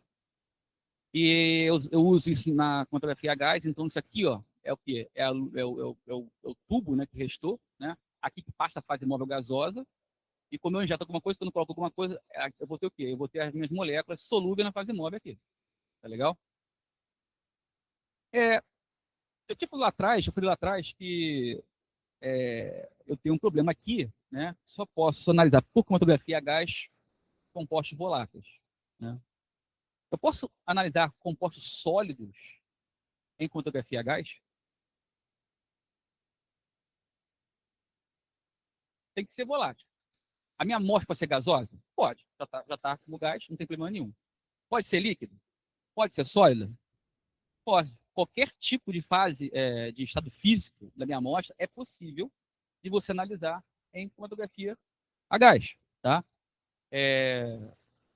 O líquido tem que ser o quê? Ele tem que ser volátil, né? Não basta. Se ele for um líquido de alto ponto de ebulição, pode ter problema. E sólido? Como é que eu vou pegar o material? Eu faço o quê? Se minha amostra é sólida e eu quero analisar em CG, eu diluo. Eu faço uma solução. Eu diluo aquele material, boto ele em solução, pego e introduzo dentro do cromatógrafo. Então, se tanto aquela molécula sólida, né, aquele composto sólido, quanto o solvente, né, por serem voláteis naquelas condições, eu consigo sim analisar uma amostra. Não importa o estado físico dessa amostra, tanto em cromatografia a gás. Na cromatografia líquida, fica mais complicado você analisar compostos gasosos, né? É um impedimento. Na cromatografia líquida, a amostra tem que ser ou líquida ou sólida. Se for sólido, tem que diluir, né, para você poder introduzir o material. Na cromatografia a gás, pode ser sólido, líquido, gasoso, contando que todos esses sejam o quê? Sejam voláteis nas condições de temperatura, tá? Estabelecidas. Então, voltando para cá, também é comum a gente utilizar em laboratório cromatografia de troca iônica, tá? Então, isso é um tipo de cromatografia líquida, tá? Não dá para fazer isso aqui por gás, em que a fase estacionária ela expõe grupos ou catiônicos ou aniônicos, né? Porque vão interagir com o teonalito. E nesse caso aqui, o teonalito ele tem carga elétrica, ele é um íon, tá? Ele pode ser um cátion ou ele pode ser um ânion que vai interagir aqui, tá, com a fase estacionária. Tá? Isso aqui é uma técnica de cromatografia líquida. E eu tenho aqui também uma técnica de cromatografia líquida, tá? Principalmente, que é de difusão molecular, em que é aquela exceção à regra, né? Quando eu falei de tamanho, né? Quem vai eluir primeiro? É o composto menor. Nessa técnica aqui acontece ao contrário, o maior composto ele vai eluir primeiro, né? Porque a separação é por tamanho. Tanto na dissorção, partição, quanto na troca iônica, o que importa é o quê? Prepondera quem? É a polaridade. A polaridade vai afetar na separação. Na cromatografia de extensão molecular, a polaridade não interfere diretamente na separação. Tá? A minha fase estacionária tem que ter um poro, tá? Ou é um colóide, tem que possuir um orifício, né? Em que o meu analito é separado, né, em tamanho. Porque se eu tenho uma amostra, analitos com tamanhos diferentes, o que vai acontecer? A partícula da fase estacionária aqui, ela possui um poro. Então, ela tem um poro conhecido. Eu controlo esse diâmetro desse poro. Então, se a molécula, se a substância, ela for maior do que o poro, ela não penetra na partícula, ela passa por fora. Ela passa entre as partículas. Mas se minha molécula, né, minha substância que eu estou analisando, for menor do que o diâmetro do poro da partícula, ela vai fazer o quê? Ela passa por fora, entre as partículas, e por dentro também. Então, o comportamento migratório vai ser diferenciado. Se uma passa só por fora, outra passa por fora e por dentro, né, entra junto. Mas, ao sair, vão sair separados. Por quê? Porque o comportamento migratório foi o quê? Foi diferente. Tá legal? Então, nesse caso aqui, acontece o que eu falei que é a exceção. O composto maior elui primeiro, sai primeiro da coluna.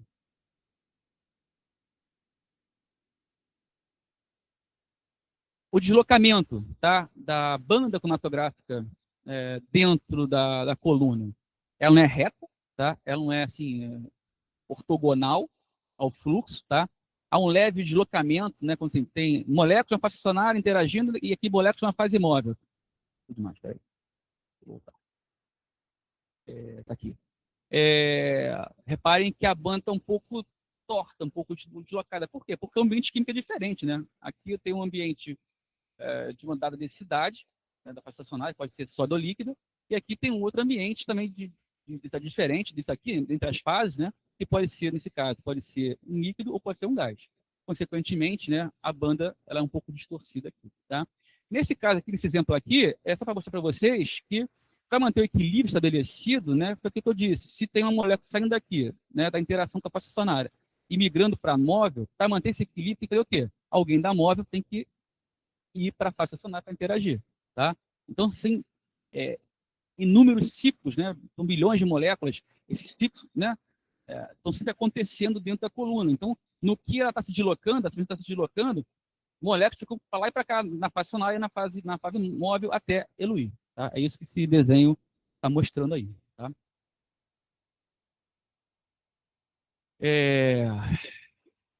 Já comentei sobre isso. Tá?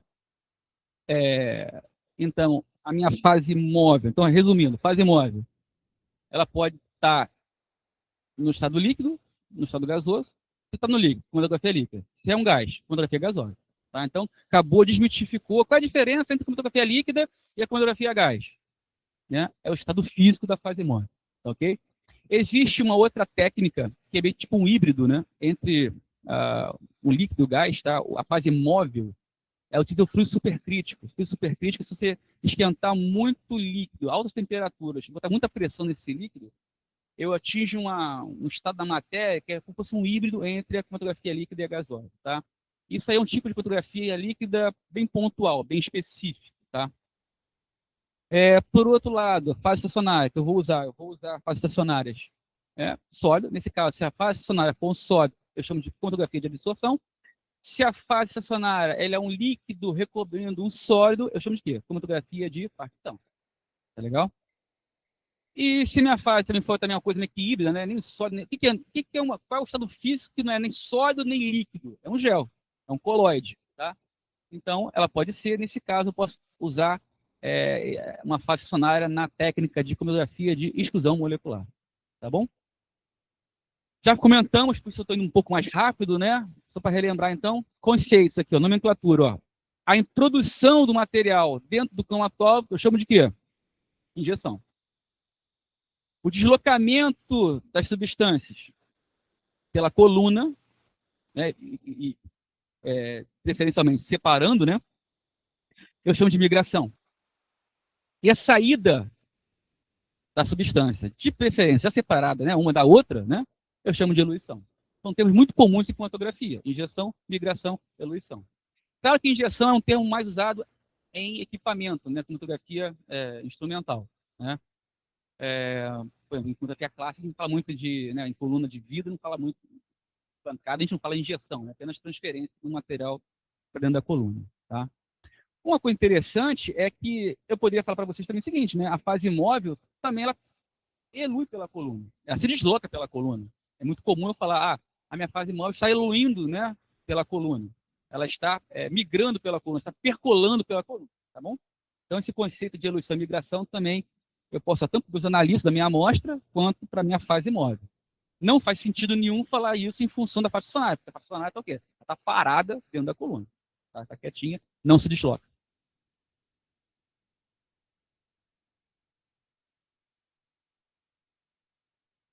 Bom, isso eu acabei de falar. Bom, tomar uma aguinha, só um minutinho.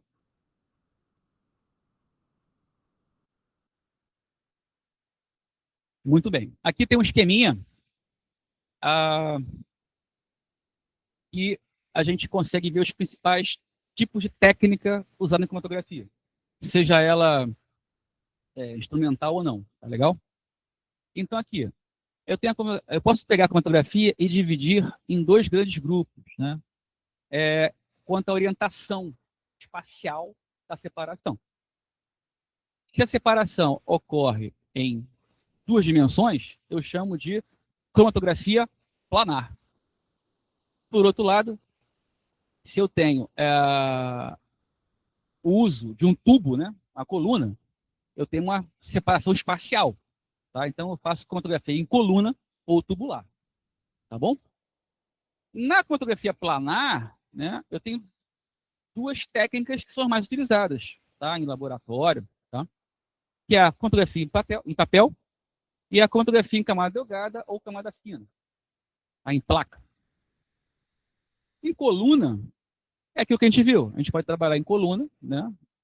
Obviamente, dentro do equipamento, do cromatógrafo, é isso.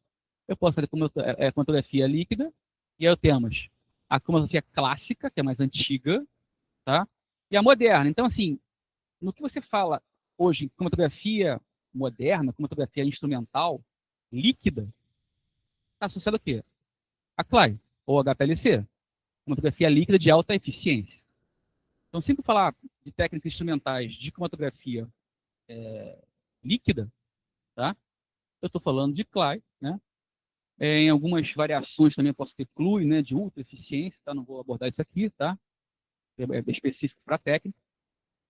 E na gasosa eu também tenho técnicas antigas que caíram de desuso, a gente não vai usar, tá? Colunas de cromatografia clássica, né? Basicamente, hoje você trabalha com cromatografia gasosa, instrumental, que é a CGAR. O que é isso? Cromatografia gasosa de alta resolução. Tá legal? Então, a legenda aqui, eu estou colocando todas as legendas para vocês aqui. Tá? Então, o que interessa, assim, em termos de equipamento hoje, né, para trabalho, né, na indústria, na universidade, né? Só trabalha com o HPLC, ou CLAI, tá? E CGAR. Então, sem falar CG, de que CG que eu estou falando? Eu estou falando de CGAR. Praticamente hoje a gente não fala, estou usando CGAR, a gente fala só CG, porque praticamente tudo hoje é feito por CGAR. Já subentende que, né, quando falar CG, eu estou me referindo a CG de alta resolução. CLAI é cromatografia líquida de alta eficiência, tá? Então, o que é eficiência e o que é resolução? Tá? São parâmetros cromatográficos.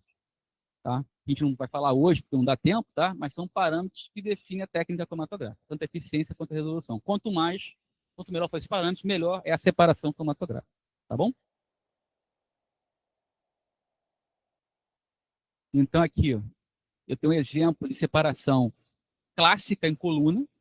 Aqui, ó, um exemplo para vocês poderem ver. Ó, uma amostra foi colocada aqui, ó, bem parecida lá com o exemplo do T7, da experimento do T7. É uma buretinha, né, com uma torneirinha aqui, tem uma fase estacionária aqui dentro.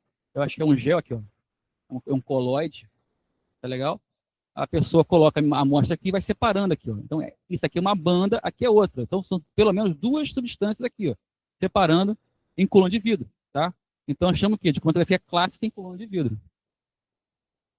Nesse lado, o que eu tenho aqui? Eu tenho tem gente que trabalha, né, com extração por fase sólida. O que é uma extração por fase sólida? É uma técnica preparativa, né, para você purificar a amostra para poder tirar algum interferente da matriz, para não ficar uma matriz muito suja para poder analisar, que gere dúvidas, já interferente na tua análise. Então, é muito comum, tá, você trabalhar com cartuchos de fase sólida, né? E nada mais é que uma separação cromatográfica, tá? Isso aqui é um polímero, é um plástico. Aqui você deposita a fase estacionária. O que está acontecendo? Está virando aqui uma tinta, tem uma cor preta, né? Aqui, então, aqui é a tua amostra preta, tá? O branco aqui embaixo é a fase estacionária do cartucho. E aí você está colocando o quê? Solvente para dar o quê? Para dar fluidez. Esse solvente funciona como o quê? Funciona como fase móvel. Tá legal? E aí, você está fazendo o quê? Está fazendo cromatografia aqui. Você consegue ver, né? As bandas, tá? Não estão 100% separados. Se você ver um degradê aqui, né? O ideal seria que você visse isoladamente o azul, isolado do vermelho, isolado do amarelo, tá? Mas o que pode fazer? No que vai eluindo, quem tem menos retenção aqui, quem está eluindo primeiro, quem tem menos afinidade com a fase estacionária aqui, desse cartucho aqui, é o composto amarelo, porque ele elui primeiro. Ele elui primeiro e tem menos afinidade com a fase estacionária. Então você coleta o amarelo, depois acabou de coletar o amarelo, coleta o vermelho, acabou de pegar o vermelho e coleta aqui, coleta o azul. Aí você conseguiu o quê? Isolar os 3 tipos de tinta que deu origem a essa tinta mais escura aqui. Tá legal? Isso é cromatografia é uma técnica de uso da cromatografia de bancada como uma técnica para poder fazer uma preparação, para poder fazer uma extração, tá? Se eu uso a cromatografia, eu não acabei não falando sobre isso, se eu uso a cromatografia apenas para fazer uma preparação, uma separação, eu digo que eu estou fazendo uma cromatografia preparativa. Cromatografia preparativa, eu só quero botar meu material lá, minha amostra lá e apenas fracionar. Vou pegar o eluato, né, cada substância já separada, para usar em outra técnica, em outro equipamento. Mas se meu objetivo é separar, identificar e ou quantificar, que o grande uso da cromatografia é feito para isso, né? No mundo é feito usando isso, eu chamo de cromatografia modo analítico. Então, cromatografia preparativa e cromatografia analítica. Preparativo, o objetivo é só separar. Analítico, separar, identificar e ou quantificar, tá? Acabei esquecendo de falar sobre isso também. Olha só a diferença aqui. A gente tem cromatografia em coluna tubular, aqui um exemplo, ó, e aqui, ó, mesma tinta, ó, mesma tinta usando cromatografia planar, ó, ou um papel ou uma substância depositada em um suporte. Foi feita a aplicação aqui, ó, da tinta preta aqui, ó, foi feita, né, nesse lado esquerdo aqui um tempo zero, aplicou, eu submeto uma eluição de um solvente dentro do ambiente, tá? Mesma coisa, eu vou ter o quê? Deslocamento do meu material e separação, ó, o azul aqui separado na linha, vermelho, amarelo, né? Mesma coisa, mesmas substâncias separadas de forma diferente, tanto aqui quanto aqui, mas usando técnicas de cromatografia, tá? Só que uma é tubular e a outra é planar. Repare também, ó, que como se trata da mesma substância, mesma amostra, né? O amarelo, que foi o primeiro cara a eluir aqui da tubular, é a substância que vai mais longe, ó. Se vai mais longe, interage menos com a faixa estacionária aqui da minha cromatografia planar, tá? O princípio é o mesmo, a ordem de saída é o mesmo. E, para vocês poderem ver também aqui, tá? Eu tenho uma coluna instrumental, né? Uma coluna de HPLC, de cromatografia líquida de alta eficiência, ó. Tá? Houve uma injeção, e aqui vocês estão vendo aqui, né? Aqui embaixo, né? A entrada da fase móvel, a seta entrando, seta preta entrando, é fase móvel, seta aqui saindo, né? Fase móvel saindo. Então houve uma injeção ali, houve uma introdução da tua amostra preta, e aí eu tenho o quê? Eu tenho aqui o composto azul, que tem mais retenção. Repara aqui, ó. O azul, ele vai interagir mais com quem? Com a fase estacionária dentro do tubo aqui, ó, da minha coluna. Então ele é o último a sair, é o último a eluir. Então permanece a ordem de eluição, tanto daqui quanto de lá, né? Mas isso vai acontecer se eu mantiver o quê? As mesmas características de fase estacionária. Eu posso ter a mesma fase estacionária aqui, aqui e aqui. Na tubular, na planar e na coluna aqui de HPLC, tá? A fase é a mesma, para poder ter o mesmo tipo de cromatograma.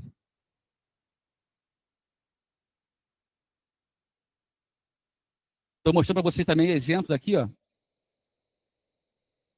de uso daqueles cartuchos de extração por fase sólida. Tá?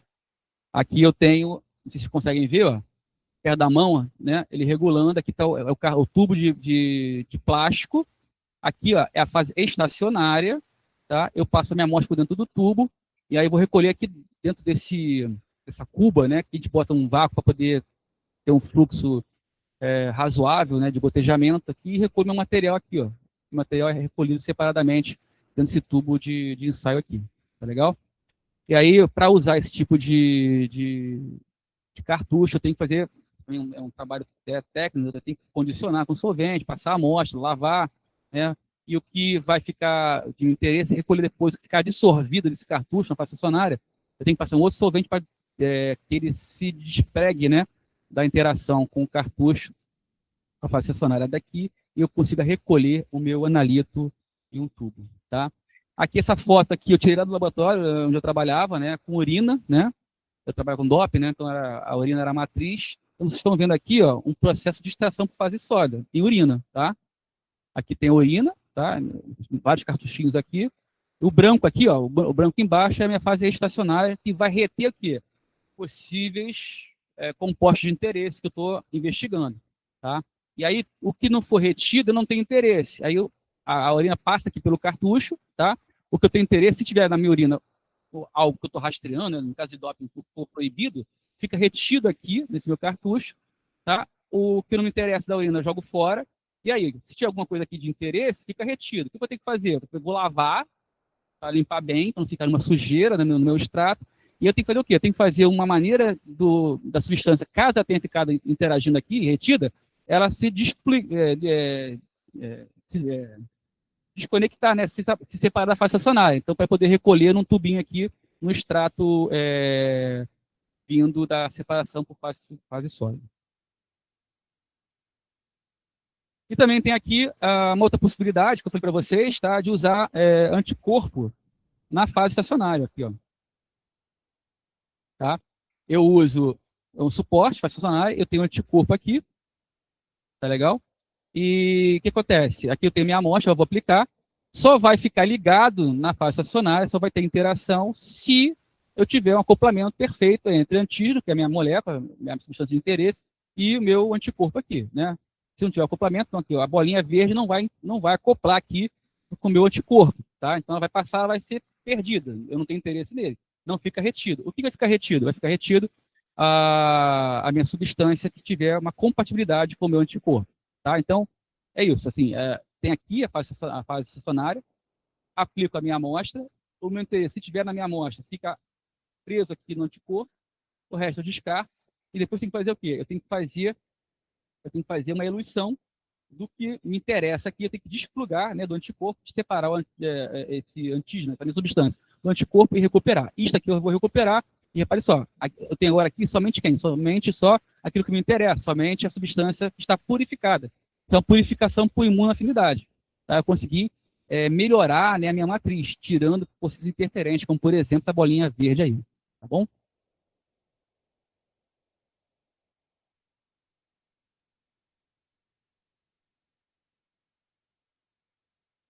Que horas são? Deixa eu ver. Tá. Dá para levar um pouco mais de foto aqui. Bom, tipos de técnicas, né? Cromatografia planar. Falar um pouquinho sobre a cromatografia planar para vocês. O que acontece aqui? A gente está botando, a gente bota, lembra que a planar é em 2D, né? É num plano, tá? Então a faixa estacionária, ela está num plano. Ela não está num tubo, certo?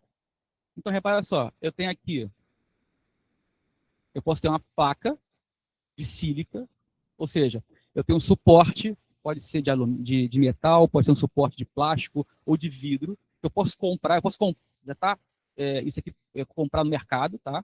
Já é vendido, já compro pronto, ou eu posso preparar, pode preparar essa placa aqui, tá legal? E aí o que vai acontecer? Nesse caso aqui, eu estou usando sílica como fase estacionária. Sílica é óxido de silício, tá? E em qualquer tipo de separação cromatográfica, não é isso? eu tenho que ter a fase estacionária e tem que ter também a fase móvel, não é? O que foi colocado como fase móvel? Etanol. Botamos um pouquinho de etanol dentro da cuba aqui, ó, aqui embaixo, tá? E aí eu vou querer fazer uma cromatografia da tinta da caneta. Então, ver como é que faz o perfil de separação dos componentes, né, da tinta da caneta. Então, o que é a minha amostra? Uma tinta de 3 canetas aqui, né? Preta aqui da esquerda, preta, uma aqui que é laranja e aqui aquela azul tradicional, certo? Olha que interessante, muito importante também, ó. É tudo branco, certo? Então, eu tenho que fazer aqui, ó, traçar uma linha. É muito comum fazer uma linha, que é a linha de aplicação da amostra, tá? Ou linha de spotagem, para aplicar o spot. O que é o spot? É a aplicação do material na placa, ou no papel, tá? Na conta separar. Oi? É linha de largada, perfeito. Eu tenho que saber dali, porque é importante depois, eu posso querer saber a distância da migração, para poder comparar uma mancha com a outra, tá? Então, eu tenho que estabelecer da onde eles largam perfeitamente, da onde que eles saem, tá? É a minha origem. Então, o que ele fez? Ele pegou aqui a tinta e passou aqui, ó. Passou tinta preta aqui, tinta laranja aqui e tinta azul aqui, tá? E aí, botou em contato. E, obviamente, ele fez isso em cima de uma mesa, né? E depois que aplicou, ele botou em contato o etanol com a placa de sílica, tá? Que é uma placa de camada fina, camada delgada. Repare que tem uma coisa importante, né? Que eu tenho que botar em contato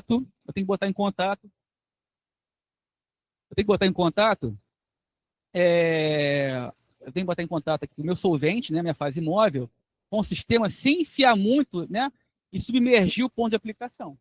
Vai ser importante para não criar problema na cromatografia. Olha como é que acontece aí, ó.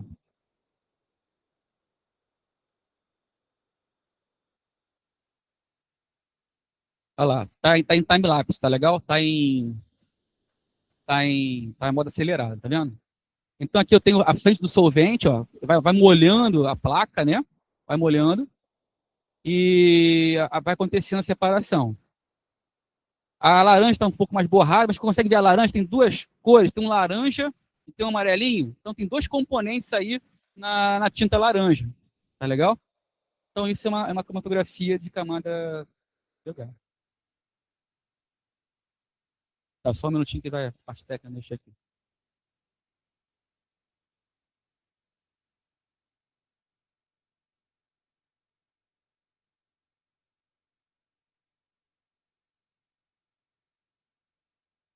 Perguntas? Perfeito. Gente, então, antes de seguir aqui, eu vou para... Oi?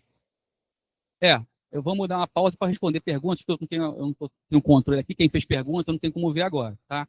Então, antes de avançar, tá? A gente vai abrir para as perguntas aí que vocês vão fazer, tá?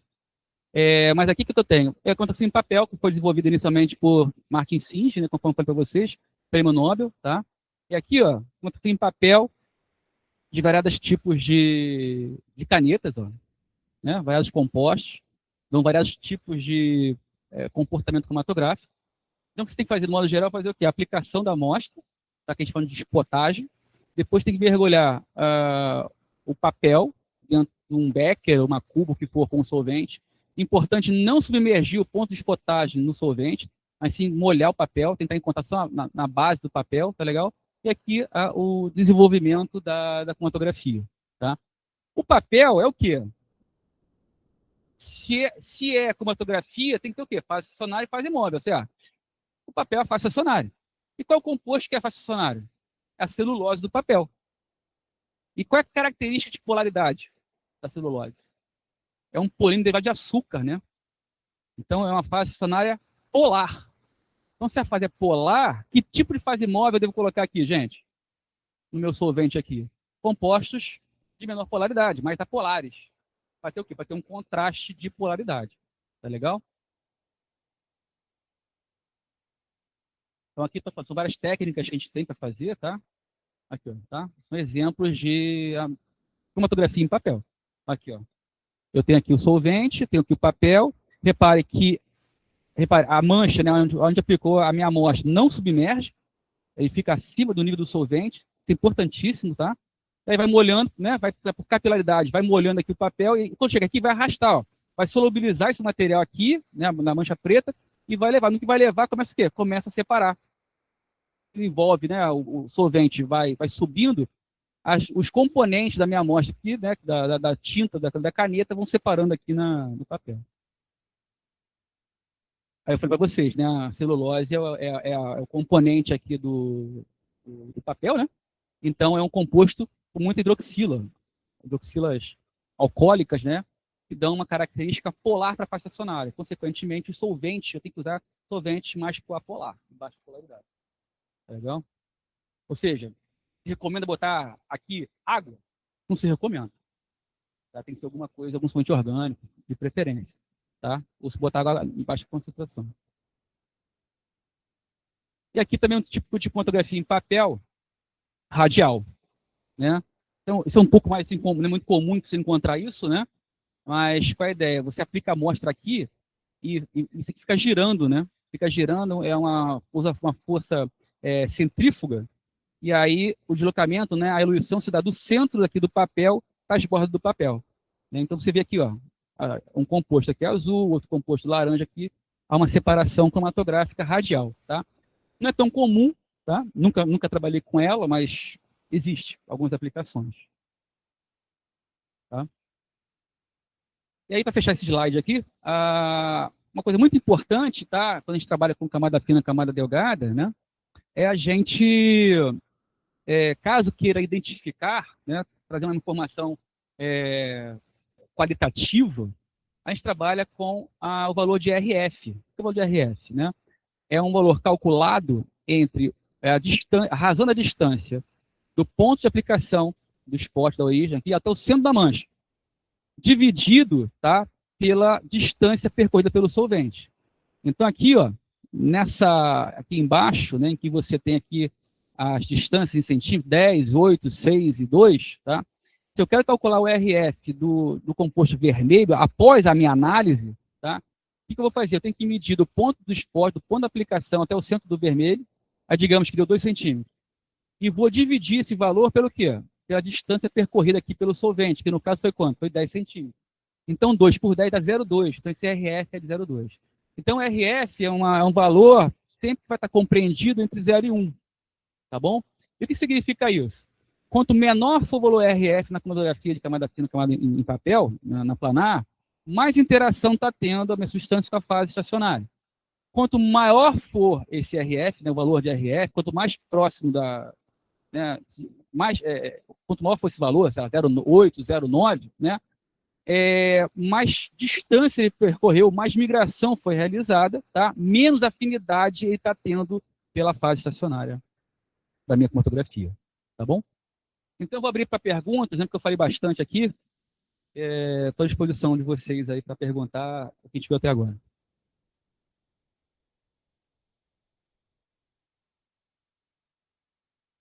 Deixa eu ver aqui, Terena aqui. Obrigado por tudo. Professor Davi Tabaque, grande abraço. O diretor lá do Instituto de Química, quando eu era aluno. Obrigado pelas palavras. Cadê as perguntas, então? Vamos ver aí. A perícia química forense de cromatografia? Olha, vamos lá. A gente, pelo que eu sei, assim, eu não trabalho na forense, tá? Mas eu conheço pessoas da forense, tá? E eles trabalham tanto com cromatografia em camada fina, em placa, essa que a gente está vendo aqui, né? Está começando a ver, porque eu te mostrei a de papel, né? Mas ainda vamos ver aqui se dá para fazer ainda hoje, ou então em outra oportunidade, a gente complementa essa aula aqui, tá? Te marca uma outra data. Tem muita coisa para mostrar para vocês, tá? Por conta do horário também. Mas eles usam muito a camada fina, a camada delgada, para uma rápida identificação, tá?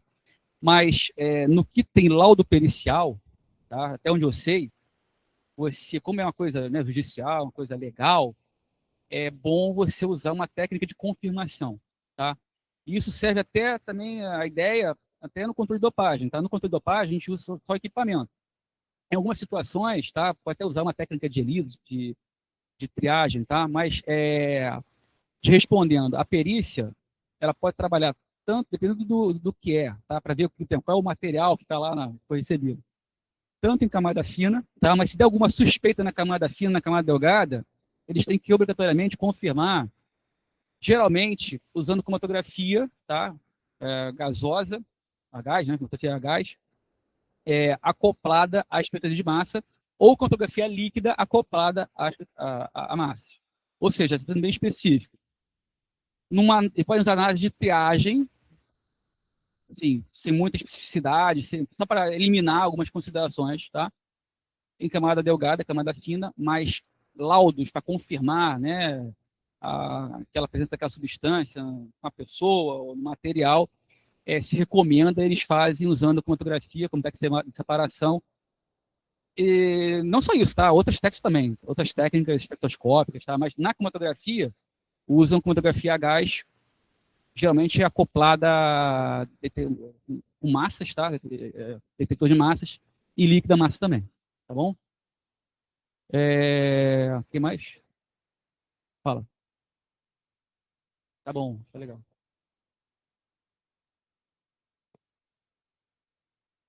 Rapidinho, o processo foi estágio. Apareceu um estágio na minha escola, eu tive a sorte, né? Realmente foi muita sorte. De ser contratado como estagiário, gostar do meu trabalho, continuei e fiquei lá 15 anos. Tá legal? O que mais? Quando a linha de base fica negativa, eu não falei linha de base, né? Porque não deu nem tempo de chegar ainda em cromatografia, em gráfico, tá? Não deu nem tempo. Pode ficar negativo, eu não falei sobre isso, tá? Mas não sei se tem resposta para você da linha de base. A linha de base ela pode ficar negativa por várias situações, tá? Por problemas ou não. E pode até ser por conta de uso do detetor. Tá legal? Para quem não sabe, linha de base é o sinal basal do meu cromatograma, que é o meu gráfico, né? Não deu nem tempo de entrar isso com vocês ainda aqui, né? Mas ela ficar negativa pode ser problema ou pode ser por conta do detetor. Tem que ser mais específico, tá? A gente não dá tempo de falar agora sobre isso. O que mais que tem?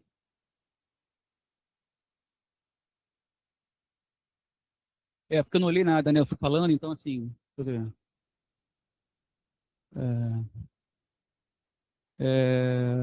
Tá. Tem mais alguma coisa? Curso de farmácia é usado com cromatografia? Não, então, em nossos cursos lá na escola, a gente sempre tenta dar cromatografia a gás, né, e líquida, né, e para praticamente todos os cursos. Claro, alguns cursos têm mais carga horária, outros menos, né, então, às vezes você pode falar um pouquinho mais, pode dar mais outros exemplos, e se aprofundar na matéria, mas outros cursos, talvez, por conta de ter menos tempo, tem que ser uma coisa mais resumida. Mas, de um modo geral, a gente sempre busca dar em todos os cursos. Então, a farmácia, meio ambiente, eu nem falei os cursos, né? Farmácia, meio ambiente, química, biotecnologia, alimentos, tá? A gente tenta dar cromatografia, é um semestre, tá? É um semestre só de cromatografia, porque é muito conteúdo, é muita teoria, né? É muita informação, mas a gente vê tanto cromatografia a gás quanto líquida, e nós temos lá nosso laboratório que tem aulas práticas, cromatógrafos a gás e cromatógrafos a líquido também, vários cromatógrafos, que assim é um privilégio trabalhar num lugar que você pode trabalhar, e vocês estudarem, né? Quem estuda lá sabe disso. Que pode ter a teoria, né? A gente dá a teoria e a pessoa vai lá e mete a mão na massa. Ela vai lá e faz análise no equipamento, que é uma coisa difícil. Nem todo lugar você consegue isso, né? Porque são equipamentos caros, não são muito, né? É um preço considerável. E lá a gente, ao longo da nossa história, foi desenvolvido já desde a década de 70, né? O curso de Química lá da Escola Técnica. A gente já vai para mais de quase 70 anos de escola, já 70 anos, né? Mas o laboratório, desde a época que era no Cefet, o laboratório o curso de Química lá, a gente tem cromatólogos em que o aluno mete a mão, tem aulas práticas sobre isso, é muito legal, e é muito importante, né? Porque a coisa, você vê, né? Fica só na teoria, é meio chato, né? Então você vê o pico, né? O pico eluíno, como está sendo gerado, acho bem legal, os alunos gostam muito, né? A gente dá tanto líquida quanto gasosa para todos os cursos, tá? Tem mais? Técnica de alimentos do IF tem cromatografia? Tem também. Tem também. Tem também. Tá? É farmácia que eu respondi.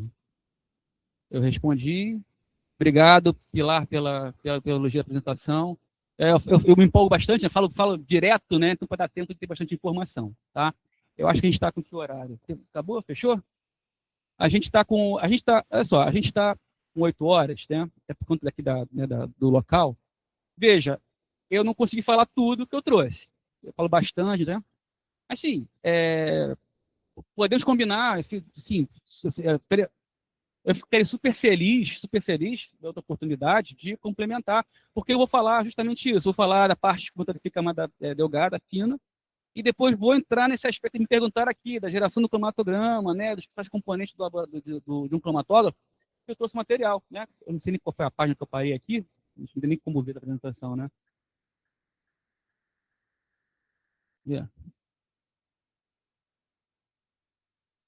Não, a gente pode marcar um outro momento, um outro dia, do interesse, né, que seja possível, para complementar aqui, a gente retoma daqui para poder fechar a minha apresentação. Tá legal? Para interesse aí, né? Tá bom, gente? Então, assim, eu fico à disposição de vocês, assim, quem tiver alguma dúvida também, quiser, pode mandar e-mail, né? O e-mail que eu botei para o iniciozinho, né? É rafael.bento, Rafael com F, ponto bento, arroba, ifrj.edu.br, tá legal?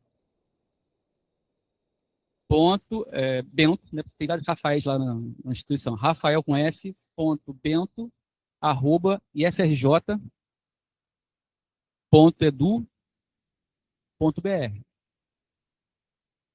Então, assim, a gente para aqui na conta de papel, por conta do horário, tá? Mas só marcar, a gente agenda, quando for possível. Eu volto aqui, espero que vocês que estão assistindo também, né? Tanto presencialmente quanto online, volte também, né? É um prazer, tá? E a gente conclui. Porque tem mais coisa para falar e tem coisas que eu estou vendo que o pessoal está interessado em saber, em conhecer, tá? Eu estou à disposição.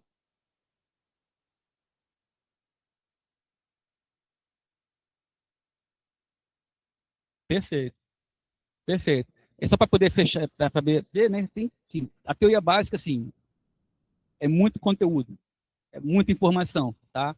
Então, realmente, você condensar tudo em 1 hora e meia, 2 horas, é impossível, tá? Então, assim, tem outros videozinhos, outras coisas para mostrar para vocês. Então, a gente marca, a gente tenta marcar e aí eu complemento aqui a minha apresentação, tá bom? Obrigado pela presença a todos aqui, tá? Boa noite.